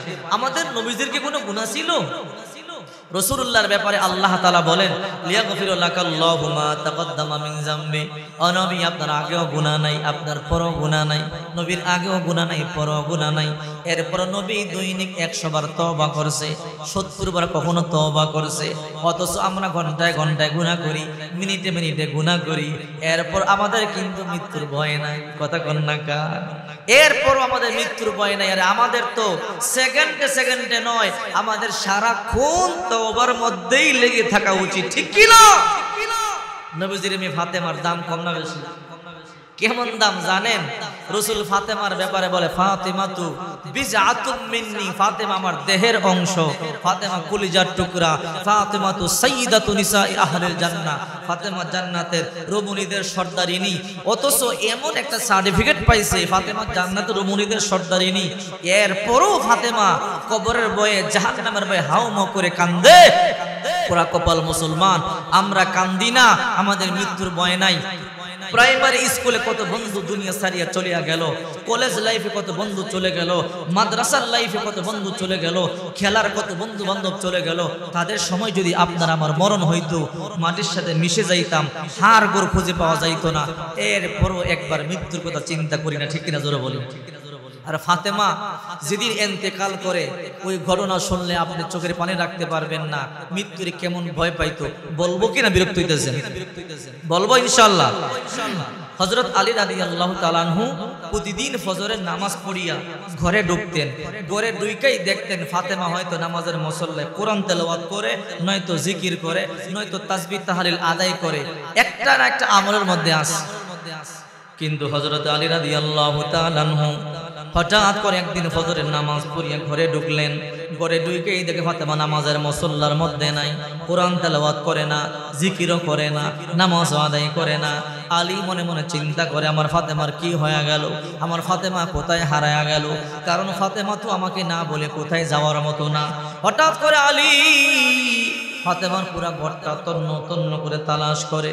এখনো মদিনাতুল মুনাওয়ারা ফাতেমার সেই ঘরটা আছে, আগের ঘরটাই আছে। মদিনার মসজিদ থেকে মাত্র 2 কিলোমিটার দূরে। এমন একটা হাজি নাই, ফাতেমার ঘর দেখলে চোখের পানি ছাড়িয়ে কান্না করে না। যদি বলি হাজি ফাতেমার ঘর দেখিয়ে কেন কান্না করে? বলে হুজুর এই তো এই ঘরে মা ফাতেমা থাকতো, এই ঘরে থাইকা কেমনে জান্নাত কামাই করিয়ে নিল, আর বিল্ডিং এর মধ্যে ঘুমাইয়া আল্লাহর কথা স্মরণ আসে না। ঠিক কিনা জোরে বলেন? হযরত আলী রাদিয়াল্লাহু তাআলা আনহু ফজরের নামাজ পড়িয়া ঘরে ঢুকলেন। ঘরে ঢুইকা দেখে ফাতেমা নামাজের মুসল্লার মধ্যে নাই, কোরআন তেলাওয়াত করে না, জিকির করে না, কোনো কাজের মধ্যে নাই। হঠাৎ করে হযরত আলী হাঁটি হাঁটি পা পা করে রান্না করে চলে গেল। রান্না করে গিয়ে দেখে ফাতেমা রান্না বসাইছে। আজকে রান্নাটা একটু ভিন্ন রান্না, বিশাল বড় আটার খামিরে বানাইছে। যে আটা দিয়ে রুটি বানাইলে এক সপ্তাহ পর্যন্ত খাওয়া যাবে। ঘরে যত পুরাতন কাপড় চোপড় আছে সব নামাইছে দৌত করবার জন্যে। আলী বলে, কিরে ফাতেমা, আজকে এত বড় আটার খামিরা কেন বানাইলা? ঘরে যত পুরাতন কাপড় চোপড় আছে সব নামাইলা, কারণটা কি আমার বলো? ফাতেমা চোখের পানিগুলো সারিয়ে কান্না শুরু করে দিল। স্বামীর হাতটা ধরে বলে, আলী, আজকে একটা স্বপ্ন দেখছি, যে স্বপ্নের ব্যাখ্যা আমার বুঝতে কষ্ট হয় নাই। আলী বলে, ফাতেমা কি স্বপ্ন দেখছো? বলে, আমি স্বপ্ন দেখছি আমার বাবা রহমাতুল্লিল আলামিন আমার ঘরে আসলো। আমার ঘরে আয়েশা কি যেন তালাশ করতেছিল, অনেক লম্বা সময় তালাশ করিয়া না পাইয়া চলে গেল। আমি দৌড়া গিয়ে বললাম, বাবা হঠাৎ করে আমার ঘরে কেন আসলেন, আর কি তালাশ করতেছিলেন? আমার আব্বা জান বলল, মা ফাতেমা, আমি তো তোরই তালাশ করতেছিলাম। বাবা আমার কেন তালাশ করতেছিলেন? রে মা ফাতেমা, একটা সংবাদ করে দেওয়ার জন্য আসলাম। কি সংবাদ বাবা? ও মা, এই সংবাদ শুনবার পরে কান্না করবি না, মন খারাপ করবি না। ফাতেমা বলে, বাবা বলেন, শোনার পরে কাঁদবো না, মন খারাপ করবো না, বলেন। ও ফাতেমা, আজকে সাহারি খাইছো আলীর সাথে, আর ইফতার করবা আমি বাবা নবীর সাথে। আল্লাহু আকবার। তার মানে আজকে ফাতেমার জীবনের শেষ দিন। ফাতেমার বুঝতে বাকি নাই, আজকে সাহারি খাইছে আলীর সাথে, ইফতার করব বাবার সাথে, মানে আজকে সন্ধ্যার আগেই আমার ইন্তেকাল হয়ে যাবে। আল্লাহু আকবার বলেন। হযরতে ফাতেমা স্বামীর হাতটা ধরে চোখের পানিগুলো সারিয়ে কান্না শুরু করে দিল। ও স্বামী আমার, আজকে আমার জন্মের শেষ দিন গো স্বামী, আজকে আপনার সংসারের সারি আমি জ্বলিয়ে যাব। আমি আর আপনার খেদমত করতে পারবো না, আমি আর আপনার ভালোবাসতে পারবো না। আলী বলে, ফাতেমা এত বড় আটার খামিরা কেন বানাইছো, যে আটা দিয়ে রুটি বানাইলে এক সপ্তাহ পর্যন্ত খাওয়া যাবে? ফাতেমা বলে, আলী আমি জানি আপনি আমারে বড় ভালোবাসেন, আমারে বড় মুহাব্বত করেন। আমি যখন মরিয়া যাব আমার ঘরে কান্নাকাটি চলবে, এক সপ্তাহ পর্যন্ত রান্না বান্না হবে না, আপনি না খাইয়া থাকবেন, হাসান হোসেন না খাইয়া থাকবেন, আমি সহ্য করতে পারবো না। এই জন্য এত বড় আটার খামিরা বানাইলাম, এক সপ্তাহের জন্য রুটি বানাইয়া দিয়া যাব, যেন শুকাইয়া শুকাইয়া আপনিও খাইতে পারেন, হাসান হোসেনও খাইতে পারে। রে ফাতেমা, বুঝলাম ঘরে যত পুরাতন কাপড় ছিল সব কেন নামাইলা? ফাতেমা বলে, আলী আপনি ভালো করে জানেন আজকে জন্মের শেষ দিন আমার, আমি আজকে মরিয়া যাব, আমি আর আপনার খেদমত করতে পারবো না। এই জন্য জন্মের মতো যত কাপড় আছে সব দত করিয়া দিয়া যাইতেছি। ফাতেমা চোখের পানিগুলো সারিয়া কাঁদে, আলীর হাত ধরে বলে, আলী সেই ছোট্টকালে আমি আপনার সংসারে আইছি বাবা, ছোট্টকালে আপনার হাতে আমার তুইলা দিয়েছে। জীবনে ভালো একটা শাড়ি চাই নাই, ভালো একটা জুতা চাই নাই, ভালো একটা কাপড় আমি চাই নাই, ভালো ভালো খাবার আমি আপনার কাছে কোনোদিন চাই নাই। এমন সময় গেছে 3 দিন পর্যন্ত না খাইয়াছিলাম, এমন সময় গেছে 7 দিন পর্যন্ত না খাইয়াছিলাম, এমন সময় গেছে 15 দিন পর্যন্ত না খাইয়াছিলাম, এমন সময় গেছে 1 মাস পর্যন্ত না খাইয়াছিলাম। আমি ফাতেমা কারো কাছে বিচার পর্যন্ত দেই নাই, বালিশটা বুকের মধ্যে চাপা দিয়ে গুনগুন করে কান্না করে যে কাউরে বসতে দেই নাই। আলী আজকে আমার 2টা আশা, 2টা স্বপ্ন পূরণ করবেন কিনা বলেন? রে আলী, আজকে সন্ধ্যার আগে আমার মরণ হয়ে যাবে, আমি মরিয়া যাব, মরার আগে 2টা চাওয়া, আমার 2টা চাওয়া রাখবেন কিনা বলেন? আলী বলে, ফাতেমা তোমার কি চাওয়া বলো? হঠাৎ করে কান্নার আওয়াজ শুই না হাসান হোসেন করে দৌড়াইয়া চলে এলো। হাসান হোসেন বলে, মা হঠাৎ করে কেন কান্না করো, তোমার চোখের মধ্যে কেন পানি বলো? ফাতেমা মনে মনে সিদ্ধান্ত নিল, আমার ইন্তেকালের সংবাদ সন্তানদেরকে বললে সহ্য করতে পারবে না, আমার সন্তানের কলিজা ফাটিয়ে মরিয়া যাবে। ফাতেমা বুদ্ধি খাটাইয়া বলে, রে হাসান রে হুসাইন, যা যা তোদের নানা রওজা পাকের সামনে যা, নানার সাথে গিয়ে কথা বল।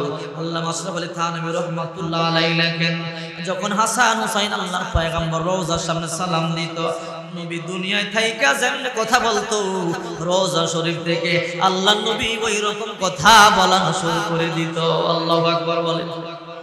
ফাতেমা বলে আলী গো আমার দুইটা চাওয়া রাখবেন কিনা বলেন, আজকে আমার মরণ হয়ে যাবে। আরে ফাতেমার চাওয়া আলী রাখবে কি? আল্লাহই তো রাখে। ফাতেমা বললে আল্লাহ জান্নাতে শাড়ি পাঠায়, ফাতেমা বললে আল্লাহ জান্নাত থেকে খাবার পাঠায়। আল্লাহু আকবার বলেন। শোনেন, শুনে অবাক হবেন। আরেকটা ঘটনা আগে বলে নেই। ফাতেমা যখন ছোট্ট ছিল, মদিনাতুল মুনাওয়ারার মধ্যে একটা ইহুদি মেয়ে ছিল সমবয়স্কা। ওই মেয়েটা ফাতেমার সাথে চলতো। ফাতেমা কই তুমি তো ইহুদির মেয়ে, আমার সাথে কেন চলো? তোমার বাবা ইহুদি, বংশ ইহুদি, আমার সাথে কেন চলো? আমি মুসলমান। এবার ইহুদির মেয়ে বলে ফাতেমা তুমি মুসলমান হইতে পারো, আমি ইহুদি হইতে পারি। আল্লাহর কসম করে বলি এই মদিনার মধ্যে তোমার মতো ভালো আর একটা মেয়েও না। ফাতেমা মনে মনে চিন্তা করে মেয়েটা ইহুদির মেয়ে, আমার সাথে চলুক, মেয়েটা বড় হবে, কালে আমার দাওয়াত দিব, ইসলাম কবুল করবে। মেয়েটা আস্তে আস্তে বড় হয়ে গেল। মেয়ের বাবা একটা বিবাহ ঠিক করেছে, ইহুদির ধনী পরিবার, মেয়ের বাবাও ধনী, বিয়ে ঠিক করেছে ধনী পরিবারে, অনেক বড় লোক সন্তান, বড় সুন্দর। এবার মেয়েটাকে বাবা ডাইকা বলে মারে তোর যত বান্ধবী আছে দাওয়াত দে, আমি ধনী মানুষ, কোনো আপত্তি না, সবাই রে খাওয়াবো, তুই আমার একমাত্র মেয়ে।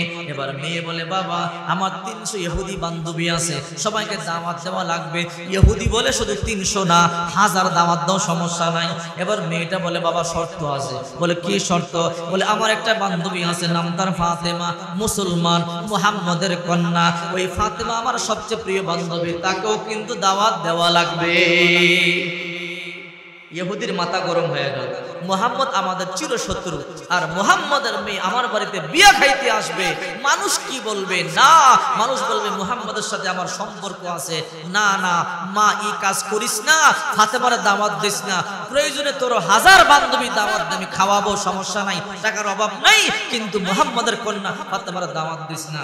এইবার ইহুদির মেয়ে বলে বাবা প্রয়োজনে আমার সব বান্ধবীর দাওয়াত ক্যান্সেল করে দিব, একমাত্র ফাতেমা আসলেই আমি বিবাহ করব। আর যদি আমার 300 বান্ধবীও আসে, ফাতেমা না আসে, তারপরও আমি বিবাহ করব না। আল্লাহু আকবার। ইহুদি বড় ভালো করে জানে মেয়ে এক কথার মানুষ, আমার মেয়ে কখনো দুই কথা বলে না, বড় জেদি মেয়ে। মেয়ে বলল বাবা স্পষ্ট ঘোষণা, ফাতেমা যদি আমার বিয়েতে আসে আমি বিয়ে করব, আর ফাতেমা যদি না আসে আমি বিয়ে করব না। এবার ইহুদি টেনশনে পড়ে গেল, ফাতেমাকে দাওয়াত না দিলে তো এই বিয়ে ক্যান্সেল হয়ে যাবে। মনে মনে সিদ্ধান্ত নিল ফাতেমার দাওয়াত দেওয়াই, দাওয়াতও দেওয়াবো, আর এমন শর্ত লাগাইয়া দিব যেন ফাতেমা না আসতে পারে। আল্লাহু আকবার। ইহুদি কত বড় শয়তান দেখেন, ফাতেমার দাওয়াত দেওয়াবে কিন্তু এমন শর্ত লাগাবে যেন ফাতেমা না আসতে পারে। এবার ইহুদি বলে মা বলে কি তোমার 300 বান্ধবীর দাওয়াত দিছো? বলে হ্যাঁ। ফাতেমার দাওয়াত দাও, কোনো আপত্তি নাই। ফাতেমা তোমার বিয়েতে আসবে, তাতেও কোনো আপত্তি নাই। বলে ফাতেমা তো একমাত্র মুসলমান? বলে হ্যাঁ। সবাই তো ইহুদি বান্ধবী? বলে হ্যাঁ। ও মা, ফাতেমা একমাত্র মুসলমান, ফাতেমা যখন আসবে সবাই তার দিকে তাকাবে, সে মুসলমান, একমাত্র ভিন্ন ধর্মী। ফাতেমারে বলবা ফাতেমা যেন সবচাইতে দামি পোশাকটা পরে আসে। ইহুদির চিন্তা হইল মুহাম্মদ গরিব, এক বেলা খাইলে আরেক বেলা খাইতে পারে না। মুহাম্মদ পাঞ্জাবি সেলাই করে পরে, জুতা সেলাই করে পরে, ফাতেমা যেই বোরকাটা পরে 70 জায়গা দিয়ে তালি দেওয়া, ওই মুহাম্মদ দামি জামা কিন্নও দিতে পারবে না, আর ফাতেমা বিয়ের মধ্যে আসতে পারবে না। শয়তান না বুদ্ধি করছে, ঠিক কিনা জোরে বলো, ঠিক কিনা জোরে বলো। এবার ইহুদির মেয়ে দৌড়ে চলে গেল ইহুদির বাড়ি, ফাতেমার বাড়িতে। ও ফাতেমা, ফাতেমা কই কিরে বান্ধবী? ও ফাতেমা আজকে সুসংবাদ। বলে কি সুসংবাদ? বলে আমার বিয়ে ঠিক হয়ে গেল, আমার বাবা বড় ধনী পরিবারের বিয়ে ঠিক করেছে, ছেলে দেখতে বড় সুন্দর। ফাতেমা কই তাই নাকি? বলে হ্যাঁ। বলে ভালোই তো হয়েছে, বিয়ে করবা, খুশির সংবাদ। ফাতেমা তোমার দাওয়াত দেওয়ার জন্য আসছি, আমার 300 বান্ধবী দাওয়াত দিছি, তুমিও যাইবা। ফাতেমা কই কেমনে যাব? তোমরা তো ইহুদি, আমরা মুসলমান, তোমাদের সমাজ ভিন্ন, খাবার ভিন্ন, আমরা মুসলমান, আমাদের সমাজ ভিন্ন, পোশাক ভিন্ন, কেমনে যাব? ইহুদির মেয়ে বলে ফাতেমা এত কিছু বুঝি না, তুমি না গেলে কিন্তু বিয়ে ভেঙে দেব, বিয়ে করব না। ফাতেমা চিন্তা করে এই মেয়ে তো এক কথার মানুষ, আমার সাথে ছোট্টকাল থেকে চলে, যদি বিয়েটা ভেঙে দেয় তাহলে তো বিরাট সমস্যা হয়ে যাবে। আমি গেলে যদি বিয়েটা হয়, না একটু গেলাম। এবার ফাতেমা বলে আমি না গেলে কি হবে? তোমার 300 বান্ধবী তো আছেই। আর এবার মেয়েটা বলে ও ফাতেমা, আমার 300 বান্ধবী যাক আর না যাক কোনো আপত্তি নেই, তোমাকে যাওয়া লাগবে। তুমি যদি না যাও আমি কিন্তু বিয়ে করব না। এবার ফাতেমা কই ঠিক আছে যাও, আমি তোমার বাড়িতে যাবো। আল্লাহু আকবার। পিছনে জায়গা হয় না, পাটি বিছাইয়া দেন না, লোকগুলো কতক্ষণ দাঁড়ায় থাকবে। মাশাআল্লাহ, এই তো পাটি নিয়ে আসছে, বিছাইয়া দেন, লম্বা করে বিছাইয়া দেন, সবাইকে বসার সুযোগ করে দেন। এবার ফাতেমা বলল ঠিক আছে যাও, সবাই আমার দিকে তাকান, শুনলে আশ্চর্য হয়ে যাবেন। ফাতেমা বলল যাও যাও, তোমার বাড়িতে আমি যাবো। এবার ইহুদির মেয়ে বলে ফাতেমা জবান দিছে যাইবা? কয় হ্যাঁ জবান দিলাম। মুসলমানরা মিথ্যা কথা বলে না, মুসলমানরা মুনাফিকি করতে পারে না। ফাতেমা কয় যাও, হ্যাঁ ঠিক আছে যাবো। ও ফাতেমা, আগামীকাল সকালবেলা আমার বিবাহ, তুমি যাইবা, আমার 300 বান্ধবী সবাই আসবে, তুমিও যাইবা, তবে একটা শর্ত। বলে কি শর্ত? ফাতেমা তুমি যখন যাইবা তোমার জামাটা যেন সবার থেকে দামি হয়। এই কথা বলতে দেরি ফাতেমার মাথার মধ্যে আসমানটা ভাঙ্গা বলল, আরে আমি একবেলা খাইলে আরেক বেলা খাইতে পাই না, আমার বাবা গরিব, পাঞ্জাবি সেলাই করে পরে, জুতা সেলাই করে পরে, আমি যেই বোরকা পরি এই বোরকা 70 জায়গা দিয়ে তালি দেওয়া আমার বাবা, আমি যদি এখন বলি একটা শাড়ি কিনে দাও, কোথা থেকে দিবে? মাথার মধ্যে আসমান ভাঙ্গা পড়লো। ইহুদির মেয়ে তো দাওয়াত দিয়ে চলে গেছে, আর ফাতেমাও তো ওয়াদা দিয়ে ঠিকা গেছে, কিন্তু এখন জামা পাবে কই? আর জামা না পাইলে এই সিরা বোরকা পরে তো বিয়ে তো যাওয়া যাবে না, মুসলমানদেরকে ফকির নে বলে গালি দিবে, ঠিক কিনা দূরে? এবার ফাতেমা চিন্তায় পড়ে গেল, আমি এখন কি করব? আমি তো ওয়াদা দিয়ে দিলাম সকালবেলা আমি বিয়ে বাড়িতে যাব, কিন্তু এখন তো আমার জামা নাই। ফাতেমা বড় টেনশনে পড়ে গেল। এই মুহূর্তে আমি আমার আব্বার কাছে জামা চাইতে পারবো না, আমার আব্বার কাছে জামা চাইলে আমার আব্বা দিতে পারবে না, কারণ আমাদের ঘরে 7 দিন পর্যন্ত খাবার নাই, শুধু পানি খাইয়া সময় পার করতেছি। আমার বাবা পাঞ্জাবি সেলাই করিয়া করিয়া তালি দিয়া পড়ে, জুতা সেলাই করিয়া তালি দিয়া পড়ে, আমার বোরকা 70 জায়গা দিয়ে তালি দেওয়া। এই মুহূর্তে যদি আমি আমার বাবারা বলি, বাবা একটা বোরকা কিনিয়া দাও, একটা জামা কিনিয়া দাও, আমার আব্বা বলবে মেয়ের বুদ্ধি শুদ্ধি নাই, মেয়ের আকল বরাদ নাই, দেখে ঘরের মধ্যে চুলার মধ্যে আগুন ধরে না, আর আমার মেয়ে কেমনে শাড়ি চাই রে? না, আমার আব্বার কাছে চাইতে পারবো না। কার কাছে যাবো? মা দুনিয়ায় নাই। সেই ছোট্টকালে মক্কার জমিনে মায়ের হারাইছি, মা খাদিজারে। মেয়েদের জন্য মা বড় আপন হয়, সুখ দুঃখের কথা মায়ের কাছে বলা যায়। আজকে মদিনার জমিনে আমার মাও নাই, মক্কার জমিনে ছোট্টকালে মায়ের হারাইলাম, এখন তো মাও নাই, কার কাছে বলবো? আব্বার কাছে বললাম আব্বা কষ্ট পাবে, আর আমার আব্বা জান কষ্ট পাইলে আল্লাহ কষ্ট পাবে। ফাতেমা চোখের পানিগুলো সারিয়া কান্না শুরু করে দিল। আর সকালবেলা বিয়েতে না গেলে মুসলমানদেরকে মিথ্যাবাদী বলিয়া গালি দিবে, মুনাফিক বলবে, মুসলমানদেরকে বলবে মুসলমানরা বড় বাটপার, আমার আব্বার গালি দিবে, মুসলমানদের নাম ধরিয়া গালি দিবে, আমি ফাতেমারও গালি দিবে। আমি কি করব? কোন দিকে যাব? আমার দামি শাড়িও নাই, আমি বিয়েতে যাইতে হবে, কেমনে যাব? মাথায় ধরে না। দরজা বন্ধ করিয়া ঘরের মধ্যে মনে দুঃখে কান্না শুরু করে দিল। আব্বার কাছেও বলতে পারবো না, আমি কেমনে কি করব? নামাজের মধ্যে দাঁড়াইয়া গেল, সেজদায় পড়ে বলে, আল্লাহ আমি এই মুহূর্তে আমি কি করব বুদ্ধি পাই না। আমি আমার আব্বার কাছে শাড়ির কথা বললে আমার আব্বা বলবে মেয়ের বুদ্ধি শুদ্ধি নাই, 7 দিন পর্যন্ত করে খাবার নাই, দেখে এখন দামি শাড়ি যায়। আল্লাহ, বিয়ের মধ্যে না গেলে তো মুসলমানদেরকে মিথ্যাবাদী বলবে, মুসলমানদেরকে মুনাফিক বলিয়া বলিয়া গালি দেবে। ও আল্লাহ, আমি কাপড় কই পাবো? এই দুনিয়ার মধ্যে আমার মা নাই, আল্লাহ তুমি আমার ইজ্জতটা রাখো। ও আল্লাহ, তুমি একটা শাড়ির ব্যবস্থা করিয়া দাও। ফাতেমা চোখের পানি ছাড়িয়া কান্না শুরু করে দিল। দোয়া করি ফাতেমা ঘুমাইয়া গেল। ফজরের আজান শুরু হয়ে গেল। আজানের আওয়াজ যখন কানের মধ্যে ঢুকলো, ফাতেমা ঘুম থেকে জাগলো, জায়গা দেখে মাথার কাছে একটা সুন্দর বক্স দেখা যায়। এমন সুন্দর বক্স নূরের ঝলঝল করতেছে, আল্লাহু আকবার বলে। ফাতেমাকে বুঝলাম না রে, দরজা বন্ধ, জানালা বন্ধ, ছিদ্র নাই, আমার ঘরে এমন সুন্দর দামি বক্সটা কে দিয়া গেল? ফাতেমা বক্সটা খুলে না, হাঁটি হাঁটি বাবা করে বাবার কাছে নিয়ে বলে, বাবা আমি কি ভুল করছি আমি জানি না রে বাবা, দরজা বন্ধ ছিল, জানালাও বন্ধ ছিল, আমার ঘরে কোন পরপুরুষ প্রবেশ করলো, আমার ঘরে এই বক্সটা কে দিয়া গেল? আব্বা আমি বলতে পারি না। নবী কয়, মা ফাতেমা তুই কাঁদিস না, সব ঘটনা একটু আগে জিবরাইল আমারে বলে দিয়া গেছে। রে ফাতেমা, আল্লাহর কাছে কত রাতি চোখের পানি সারিয়া কান্না করে একটা শাড়ি চাইছো। আমি বাবা গরিব, এই জন্য আমার কষ্ট দাও নাই, আল্লাহর কাছে একটা শাড়ি চাইছো, এই জন্য আল্লাহ তাআলা জান্নাত থেকে তোর জন্য দামি শাড়ি পাঠাইয়া দিছে। ফাতেমা বক্সটা খোল, ফাতেমা বিসমিল্লাহ বলে বক্সটা খুলছে, ভিতর থেকে নূরগুলো জ্বলজ্বল করিয়া বাইর হইতাছে। এমন সুন্দর দামি শাড়ি আর জিন্দেগিতে ফাতেমা দেখে নাই। আল্লাহর নবী কয়, ফাতেমা রে, এই শাড়ি পরিয়ে তুই বিয়ের মধ্যে যাইতে পারবি না। বলে কেন বাবা? এই শাড়ি পরিয়ে গেলে সবাই তোর দিকে তাকাইয়া থাকবে, এত সুন্দর শাড়ি, খাবার দাবার বন্ধ হয়ে যাবে, কথাবার্তা বন্ধ হয়ে যাবে, না এই শাড়ি পরিয়ে যাইতে পারবি না। বলে বাবা তাহলে কি করব? বলে এই শাড়িটাও পরবি, এর উপরে তোর কালো বোরকা পরিয়া যাবি, তোর কথাও রক্ষা হয়ে যাবে। আল্লাহু আকবার বলে। বলে মা, যে সুন্দর শাড়ি এইটা পরে যদি তুমি বিয়ের মধ্যে যাও, সবাই তো তাকাইয়া থাকবে, খাবার বন্ধ হয়ে যাবে, এদের আনন্দ বন্ধ হয়ে যাবে, সুতরাং তুমি শাড়িটা পরবা, এর উপরে তোমার 70 জায়গা দিয়া তালি দেওয়া যে কাপড়টা আছে ওইটা পরবা, তাহলে তোমার ওয়াদাও রক্ষা হয়ে গেল আর কথাও রক্ষা হইল, বিয়েতেও যাওয়া হইল। আল্লাহু আকবার বলে। ওইদিকে ইহুদির মেয়েরা 300 ইহুদির মেয়ে একটা বিশাল বড় ঘরের মধ্যে বসিয়া বসিয়া আনন্দ করতেছে। আর বলে, কই রে বান্ধবী, তোর বান্ধবী ফাতেমার না দাওয়াত দিছে? বলে হ্যাঁ দাওয়াত তো দিছি। ফাতেমা আর আসবে না? কই হ্যাঁ ফাতেমা আসবে। বলে ফাতেমা কেমনে আসবে? ফকিন্নির ঘরে ফকিন্নি, ফাতেমার বাবা মুহাম্মদ ফকির, ফাতেমা নিজে ফকিন্নি, মুহাম্মদ নিজেই তো জামা তালি দিয়া সিলাইয়া পরে, মুহাম্মদ নিজেই তো জুতা সেলাই করিয়া পরে, আর ফাতেমা নিজেই তো 70 জায়গা দিয়া সেলাই করিয়া বোরকা পরে। ওই ফাতেমা দামি জামা কই পাবে? আর এমন দামি বিয়ের মধ্যে কেমনে আসবে? আমরা সবাই মন্ত্রী এমপির মেয়ে, দামি দামি পরিবারের মেয়ে, দামি দামি পোশাক পরে আসছি। একজনে এক কথা দুই কথা, একটাই কয় মনে হয় আসবে না, আর একটাই কয় মনে হয় আসবে।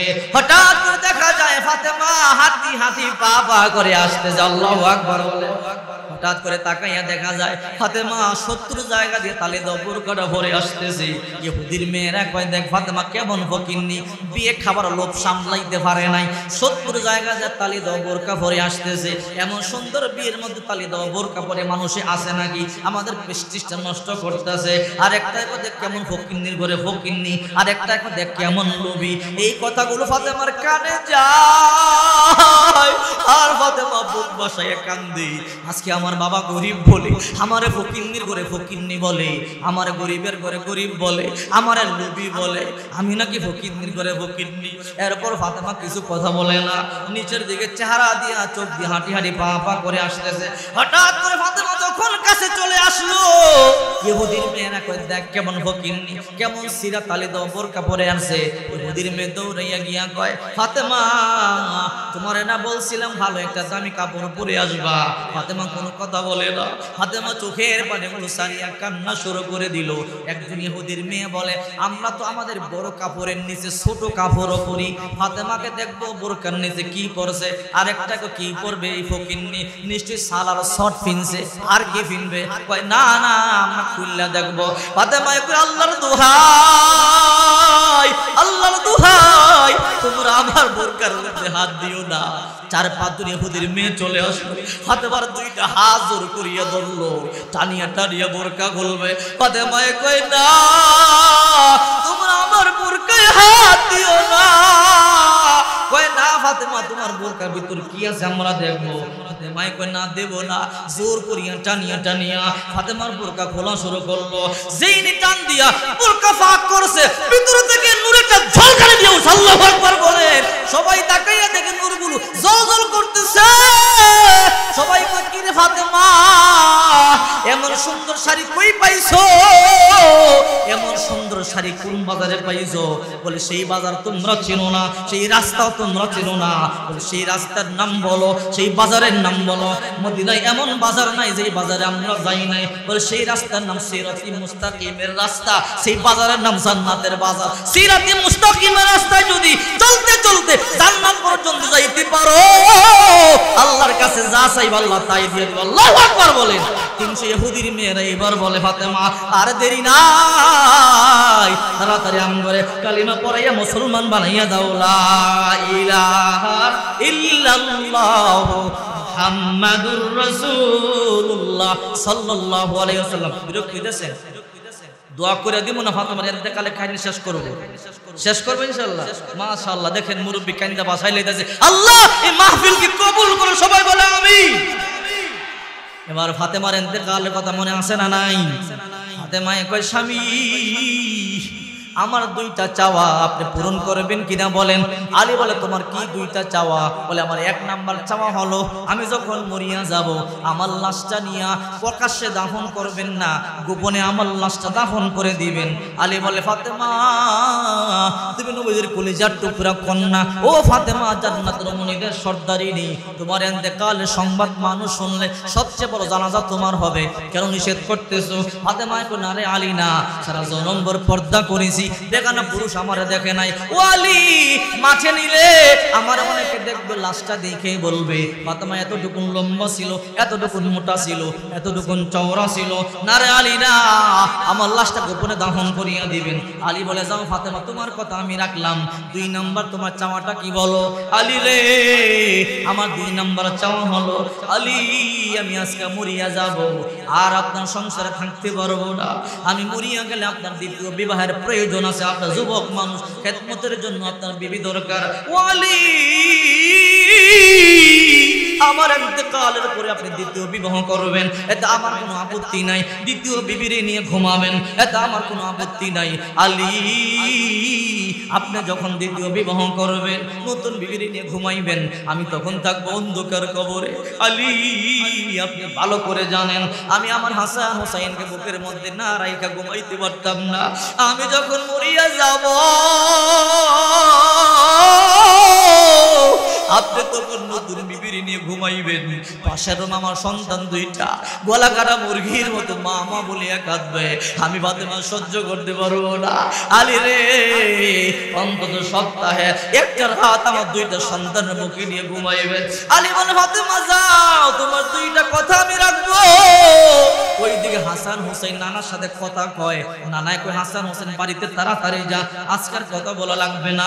নানা কেন রাগ করছেন? নাকি বলে, না রাগ করি নাই, বাড়ির দিকে মায়েরে দেখ, জনমের মতো আদায় কর, আদর নে, আজকে সন্ধ্যার আগেই তোর মা আমার কাছে চলে আসবে। এই কথাটা শুনতে দেরি, আসমানটা যেন 2 ভাইয়ের মাথার মধ্যে ভাঙ্গা বলল। 2 ভাই মাটির মধ্যে গলা কাটা মুরগির মতো ছটফট করতেছে। এক ভাই আরে একবারে গলার মধ্যে 2 রাখবে, ভাই রে, না নাই কি শোনাইলো, মা নাকি চলে যাবে। মা যদি চলিয়া যায় আমরা কারে মা বলিয়া রাখবো? আমাদেরকে গোসল দিবি, ক্ষুধা লাগলে কে খাবার খাওয়াবে? রাত্রেবেলা বুকের মধ্যে নিয়ে কে ঘুম পাড়াবে? না, মায়ের মরতে দেওয়া যাবে না, বাড়িতে চল। দরজায় গিয়ে 2 ভাই তরবারি নিয়ে দাঁড়াই, প্রয়োজনে যুদ্ধ করব, আজরাইলের সাথে শহীদ হব, এরপর মায়ের নিতে দিব না। আল্লাহু আকবার। 2 ভাই রওনা করলো বাড়ির দিকে। বাড়িতে গিয়ে দেখে মাও কান্দে, বাবাও কান্দে। মায়ের গলার মধ্যে জড়াইয়া ধরে বলে, মা তুমি কেন কান্না করো, কেন গোপন করছো সত্য কথা? না না, সব বলিয়া দিছে। মা আজকে তুমি নাকি চলিয়া যাইবা। মা গো, তুমি না জানো তুমি ছাড়া আমাদের দুনিয়াতে আপন বলতে কেউ নাই। ও মা, তুমি চলিয়া গেলে রাত্রে কার বুকে ধরিয়া ঘুমাবো? কে গোসল দিবে, কে খাবার খাওয়াবে, কে সান্ত্বনা দিবে? দুঃখের সময় কে আদর করি আমাদেরকে সান্ত্বনা দিবে? মাও কান্দে, হযরত আলীও কান্দে। হাসান হোসেন 2 ভাই কই বুদ্ধি আছে? বলে, কি বুদ্ধি? বলে, না না, 6 মাস আগে ইন্তেকালের আগে 2 ভাইয়ের 2টা টোপ দিয়া গেছিল, 2টা জামা দিয়ে গেছে, জুব্বা দিয়া গেছে। নানার দেওয়া টোপগুলো, নানার দেওয়া জুব্বাগুলো পইরা ল দরজার মধ্যে গিয়া দাঁড়ায়। আজরাইলকে গর্তে টুক করে ঢুকতে দেব না, আজরাইল আসলে যুদ্ধ করে ফিরাইয়া দিব, মায়েরে নিতে দিব না। আল্লাহু আকবার বলে। মাত্র 6 মাস আগে আমার নবী দুনিয়া থেকে ইন্তেকালের সময় নাতি 2টারে বুকে ধরাইছে, বুকে ধরাইয়া 2টা নাতির 2টা টুপি পরাইয়া দিছে। নবী তো বুঝে আমার জন্মের শেষ দিন, এই নাতিদেরকে কত জামা পরাইছি, কত টোপ পরাইছি, আর এই টুপি পরাইতে পারবো না, আর জামা পরাইতে পারবো না। নবী আমার 2 ইনাতিরে দুইটা জুব্বা পরাইয়া নিজের হাতে দুইটা পাগড়ি বান্ধা দিয়া 6 মাস পরে নবী দুনিয়া থেকে চলে যায়। দুই ভাই কয় ভাই রে চল হাসান রে হোসাইন, নানার দেওয়া দুইটা জুব্বা পরিয়া নানার দেওয়া দুইটা পাগড়ি পরিয়া তরবারি নিয়ে দরজার মধ্যে দাঁড়াই, আজরাইলকে ঘরে ঢুকতে দেব না। আল্লাহু আকবার বলে। দুই ভাই নানার দেওয়া পাগড়ি পরিয়া জুব্বা পরিয়া দরজার মধ্যে দাঁড়াইয়া গেল। আল্লাহ বলে আজরাইল তাড়াতাড়ি যা, আমার ফাতেমা জান্নাত কবজ করে নিয়ে আয়। আজরাইল দুনিয়াতে চলে আসলো, দরজায় ঢুকবে, সালাম দিছে, আসসালামু আলাইকুম ইয়া ইমাম হাসান ইয়া হোসাইন, করে ঢুকতে দেন। ইমাম হোসাইন বলে তুমি কেন করে ঢুকবা? পুরুষ মানুষ, আমার মা মহিলা, পর্দা করে, একটা কদম সামনে দিলে পা দুটা কাইটটা ফালাম। আল্লাহু আকবার। আজরাইল তো ডরাইয়া গেছে, তো ডরাইবো না কেরবো? মুসা নবী এক থাপ্পড় দিছিল, চোখ একটা বার করে ফেলাইছে। আল্লাহু আকবার বলে। আল্লাহ কয় আই আজরাইল মুসা নবীর জান কবজ করতে যাও। আজরাইল আইছে, আইয়া কয় মুসা নবী রেডি হইয়া যান, আপনার জান কবজ করুন। কয় এদিকে আয় আয় গেছে, দিছে ঠাস করে ছটকনা, চোখ একটা বার করে ফেলাইছে। কয় ছটকনা দিলেন কেন? বেদব সালাম কালাম নাই, আইসো সালাম দিবি, প্রশ্ন অনুমতি নিবি, অনুমতি নাই, এই কাজ কেন করলি? আল্লাহ মাফ করেন, অমুক ব্যক্তির কাছে পাঠাইছেন, সটকনা একটা মারছে, চোখ বাইরে করছে। আল্লাহ তাড়াতাড়ি আগে চোখ বালা করেন, যা করবেন ঘরে কই। আল্লাহ কই দে চোখ ভালা করে দে, চোখ ভালা করে দিছে। এবার কই আল্লাহ আমি মুসার কাছে যাবো না, যেই মানুষ এর জান আমি কবজ করতে পারবো না। আল্লাহ কই তোমারও জান কবজ করতে হইব, এটা অন্য কাউকে দেব না। তবে এখন নিজাম চেঞ্জ, আগে জান কবজ করতো মানুষের উদ্ধারণ করে আজরাইলের আসল অস্তিত্ব প্রকাশ করিয়া, আর এখন থেকে তুমি গোপনে জান কবজ করবো, তোমার আর কেউ দেখবে না। আল্লাহু আকবার বলে। এবার মনে পড়ছে আজরাইল গেছে, আল্লাহ মুসা নবীর সব করার কথা মনে হয়েছে। হাসান হোসেন বলে এক কদম দিলে নাকি আমরা ফাও কাটবো, আমি ফাতেমার জান কবজ করতে যাইতাম না। আল্লাহকে তোমার যাওয়ান লাগবে, তাড়াতাড়ি যাও, কোনো কথা নাই, ডিউটি পালন করো, যাও, সময় হয়ে গেছে। এবার আবার আসছে দুই ভাই, কয়ে ভাই দাঁড়া, যে কেউ আজকে ঘরে ঢুকবো, কাউকে ঢুকতে দিব না। আজরাইল কার না কার বেশ ধরে ঢুকে আজকে মায়ের নিতে আসবে, আমরা দেব না। দুই ভাই দরজায় দাঁড়াইয়া গেলাম, ঘরে ঢুকতে দেওয়া হবে। দুই ভাই দাঁড়াইছে, নানার দেওয়া টুপি, নানার জুব্বা পইরা, দুই ভাই জান্নাতের যুবকদের সর্দার, যাদের ব্যাপারে হুসাইন সাইয়্যিদা শাবাবি আহলিল জান্নাহ, হাসান হোসেন জান্নাতের যুবকদের সর্দার। আল্লাহু আকবার।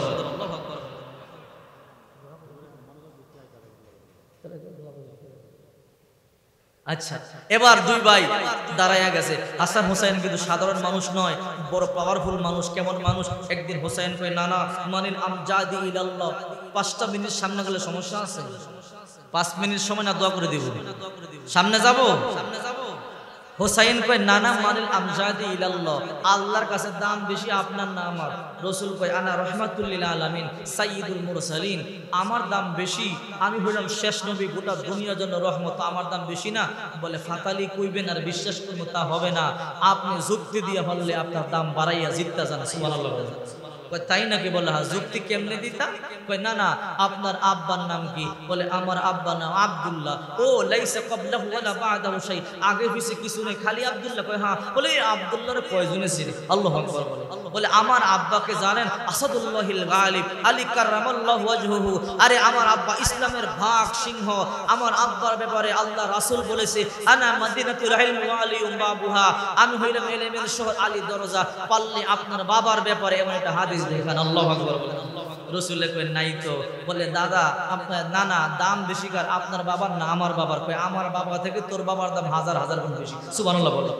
এবার হোসেন বলে না না, আপনার মায়ের নাম কি? বলে আমার মায়ের নাম আমেনা। লাইসা ক্বাবলাহা ওয়ালা বা'দা শাই, আমার নাম আগে পিছে কোনো কিছু নাই। বলে না, এই খালি আমিনারে কয়জনে চেনে? ও না না, আমার এই খালি আমিনারে কয়জনে চেনে? আমার মাকে জানেন? বলে তোর মায়ের নাম কি? বলে আমার মা ফাতিমাতু সাইয়্যিদাতু নিসাই আহলিল জান্নাহ, ফাতিমাতু বিজাতুম মিন্নি, আমার মা জান্নাতের মুরিদের সর্দারিনী ফাতেমা, যাকে আল্লাহর হাবিব বলেছে আমার কলেজার টুকরা। এবার আমার মায়ের দাম বেশি না আপনার মায়ের দাম বেশি? আল্লাহর নবী বলে এ হোসাইন, আমার মা থেকে তোর মায়ের দাম হাজার হাজার গুণ বেশি দাম। আল্লাহু আকবার। না না, এবার বলেন মায়ের দিক দিয়ে জিতে গেলাম, বাবার দিক দিয়ে জিতে গেলাম, আপনার নানির নাম কি? রাসূল বলে আমার নানির নাম বাররা বিনতে আব্দুল উজ্জা। খালি বাররা, লাইসা ক্বাবলাহা ওয়ালা বাদা শাই, বাররা আগে হইছে কিছু নাই বলে না, বলে খালি বাররা রে কয়জনে চিনে? ও না না, আমার নানিকে জানেন? বলে তোর নানির নাম কি? বলে খাদিজা তাহেরা, খাদিজা বিনতে খুয়াইলিদ। আল্লাহু আকবার বলে। ও না না, আমার নানির ব্যাপারে আল্লাহ রাসূল সাল্লাল্লাহু আলাইহি ওয়াসাল্লাম বলেন আফযলুন নিসাই আহলিল জান্নাতি খাদিজা বিনতে খুয়াইলিদ ও ফাতিমা বিনতে মুহাম্মদ ও মারইয়াম বিনতে ইমরান ও আসিয়া বিনতে মুজাহিদ। এই দুনিয়ার মধ্যে যত নারী আছে সবচেয়ে দামি এক নাম্বার হলো আমার নানি খাদিজা। এমন একজন নানি আমার নানি খাদিজা, যাকে আল্লাহ তাআলা নিজে সালাম দিয়েছে। আল্লাহু আকবার বলেন। ও না না, মক্কার জমিন থেকে 5 মাইল দূরে একটা পাহাড় জাবালুন নূর পাহাড়, যে পাহাড়ে জিবরাইল আগমন করত, কোরআন নাজিল হয়েছে। ওই পাহাড়ে আল্লাহ নবী ধ্যান করত। ওই পাহাড়ে আমি 3 বার উঠেছি, 1.5-2 ঘন্টা সময় লাগে। আহারে, এখন তো সিঁড়ি আছে, রেলিং আছে, তারপর 1.5-2 ঘন্টা সময় লাগে। বুড়া যারা তারা তা উঠতে পারে না, কিন্তু মা খাদিজা সিঁড়ি সারা রেলিং সারা দৈনিক 2 বার 3 বার কেমনে উঠত? মা খাদিজা পাহাড় বেয়ে উপরে যাইতো, কোন ছিলে যাইতো, হাঁটু ছিলে রক্তকরণ হইতো। নবী বলতো খাদিজা এত কষ্ট করো? মা খাদিজা বলতো পয়গম্বর আমি সারা মক্কার জমিনে আপনার আপন বলতে তো কেউ নাই, আপনার মা নাই, বাবা নাই, দাদা নাই, দাদি নাই। ও নবী, আপনার জন্য আমার হাঁটু আর কোনই কেন, প্রয়োজনে আপনার জন্য জীবন পর্যন্ত বিলাইয়া দিতে পারি। একদিন খাদিজা পাহাড় বেয়ে উপরে যায় খাবার নিয়া, জিবরাইল এসে বলো আল্লাহর রাসূল ওই যে দেখা যায় আপনার খাদিজা খাবার নিয়ে আসতেছে। জিবরাইল হ্যাঁ। বলে সুসংবাদ আছে আজকে। বলে কি সুসংবাদ? বলে আজকে আল্লাহ তাআলা নিজে খাদিজারে সালাম দিছে। ও না না, আমার নানি এমন নানি যারে আল্লাহ সালাম দেয়। এইবার বলেন আপনার নানির দাম বেশি না আমার নানির দাম বেশি? আল্লাহ রাসূল বলে তোর নানির দাম বেশি। ও না না, বাবার দিকটা জিতে গেলাম, মার দিকটা জিতে গেলাম, নানির দিকটা জিতে গেলাম। এইবার আসেন আসল জায়গায়। আল্লাহর হাবিব আসল জায়গা আবার কোনটা? আপনার নানার নাম কি? আমার নানার নাম আব্দুল ওয়াহাব। ওয়াহাব আরে কয়জন ছিল? মদিনার বাইরে জানি ওয়াহাব তো আবার কি চিন্তা। আর আমার নানাকে জানেন? বলে কি সুবহানাল্লাহ বলে। বলে আমার নানা এমন নানা যার মাথা থেকে পা পর্যন্ত আল্লাহ তাআলা প্রশংসা করেছে। কখনো কখনো আমার নানার মহব্বত কইরা হামিম বলিয়া বলিয়া ডাক দিছে, কখনো কখনো তো হা বলিয়া বলিয়া ডাক দিছে, কখনো কখনো ইয়াসিন বলিয়া বলিয়া ডাক দিছে, কখনো কখনো আলিফ লাম মিম বলিয়া বলিয়া ডাক দিছে। কখনো আমার নানার মজা কইরা আল্লাহ তাআলা ওয়াদুহা ওয়াল্লাইলি ইযা সাজা বলিয়া বলিয়া ডাক দিছে। কখনো কখনো মা যাগাল বাসর মা তাগ বলিয়া ডাক দিছে। কখনো কখনো আলাম নাসরাহ লাকা সদরকা বলেছে। কখনো কখনো ওয়ারফা'না লাকা যিকরাকা বলেছে। কখনো কখনো আমার নানাকে আল্লাহ তাআলা ইয়া আইয়ুহাল মুযাম্মিল বলেছে। কখনো কখনো ইয়া আইয়ুহাল মুদ্দাসসির বলেছে। কখনো কখনো তাবারাকাল্লাযী নাযালাল ফুরকানা আলা আবদিহি লিয়াকুনা লিল আলামিন নাযীর বলেছে। কখনো কখনো ইয়া আইয়ুহান নাবিয়্যু হাররিদিল মুমিনিনা আলাল কিতাল বলেছে। কখনো কখনো ইয়া আইয়ুহান নাবিয়্যু কুল লি আজওয়াজিকা বলেছে। কখনো কখনো ওয়া আরসালনাকা ইল্লা রাহমাতাল লিল আলামিন বলেছে। কখনো কখনো মুহাম্মাদুর রাসূলুল্লাহ ওয়াল্লাযীনা মাহু আশিদ্দাউ আলাল কুফারি রুহামা বলেছে।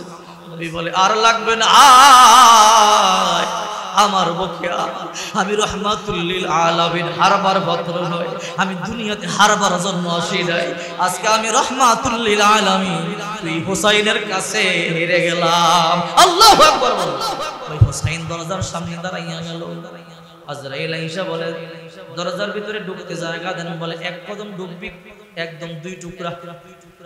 আজরাইল গিয়া বলে আল্লাহ 2 বার ফাটাইলেন, যাইতে পারলাম না, আর আমি যাব না। 3য়বার গেলে না জানি আর মুখ না সইলে তরবারি চলে। আল্লাহকে কোনো কথা বলবে না। আজরাইল ওই আয়াত কি বললা কাছে বলে কোন আয়াত?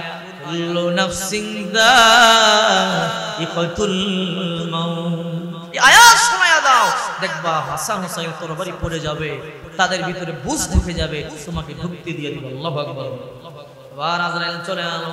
হাসান হুসাইন বলে 2 বার তোমার ফিরাইলাম, এইবার আর যাওয়া যাবে না। তরবারে দিয়ে দুই খণ্ডিত করব। দাঁড়ান, আমার মারবার আগে একটা আয়াত শুনিয়ে আলোন।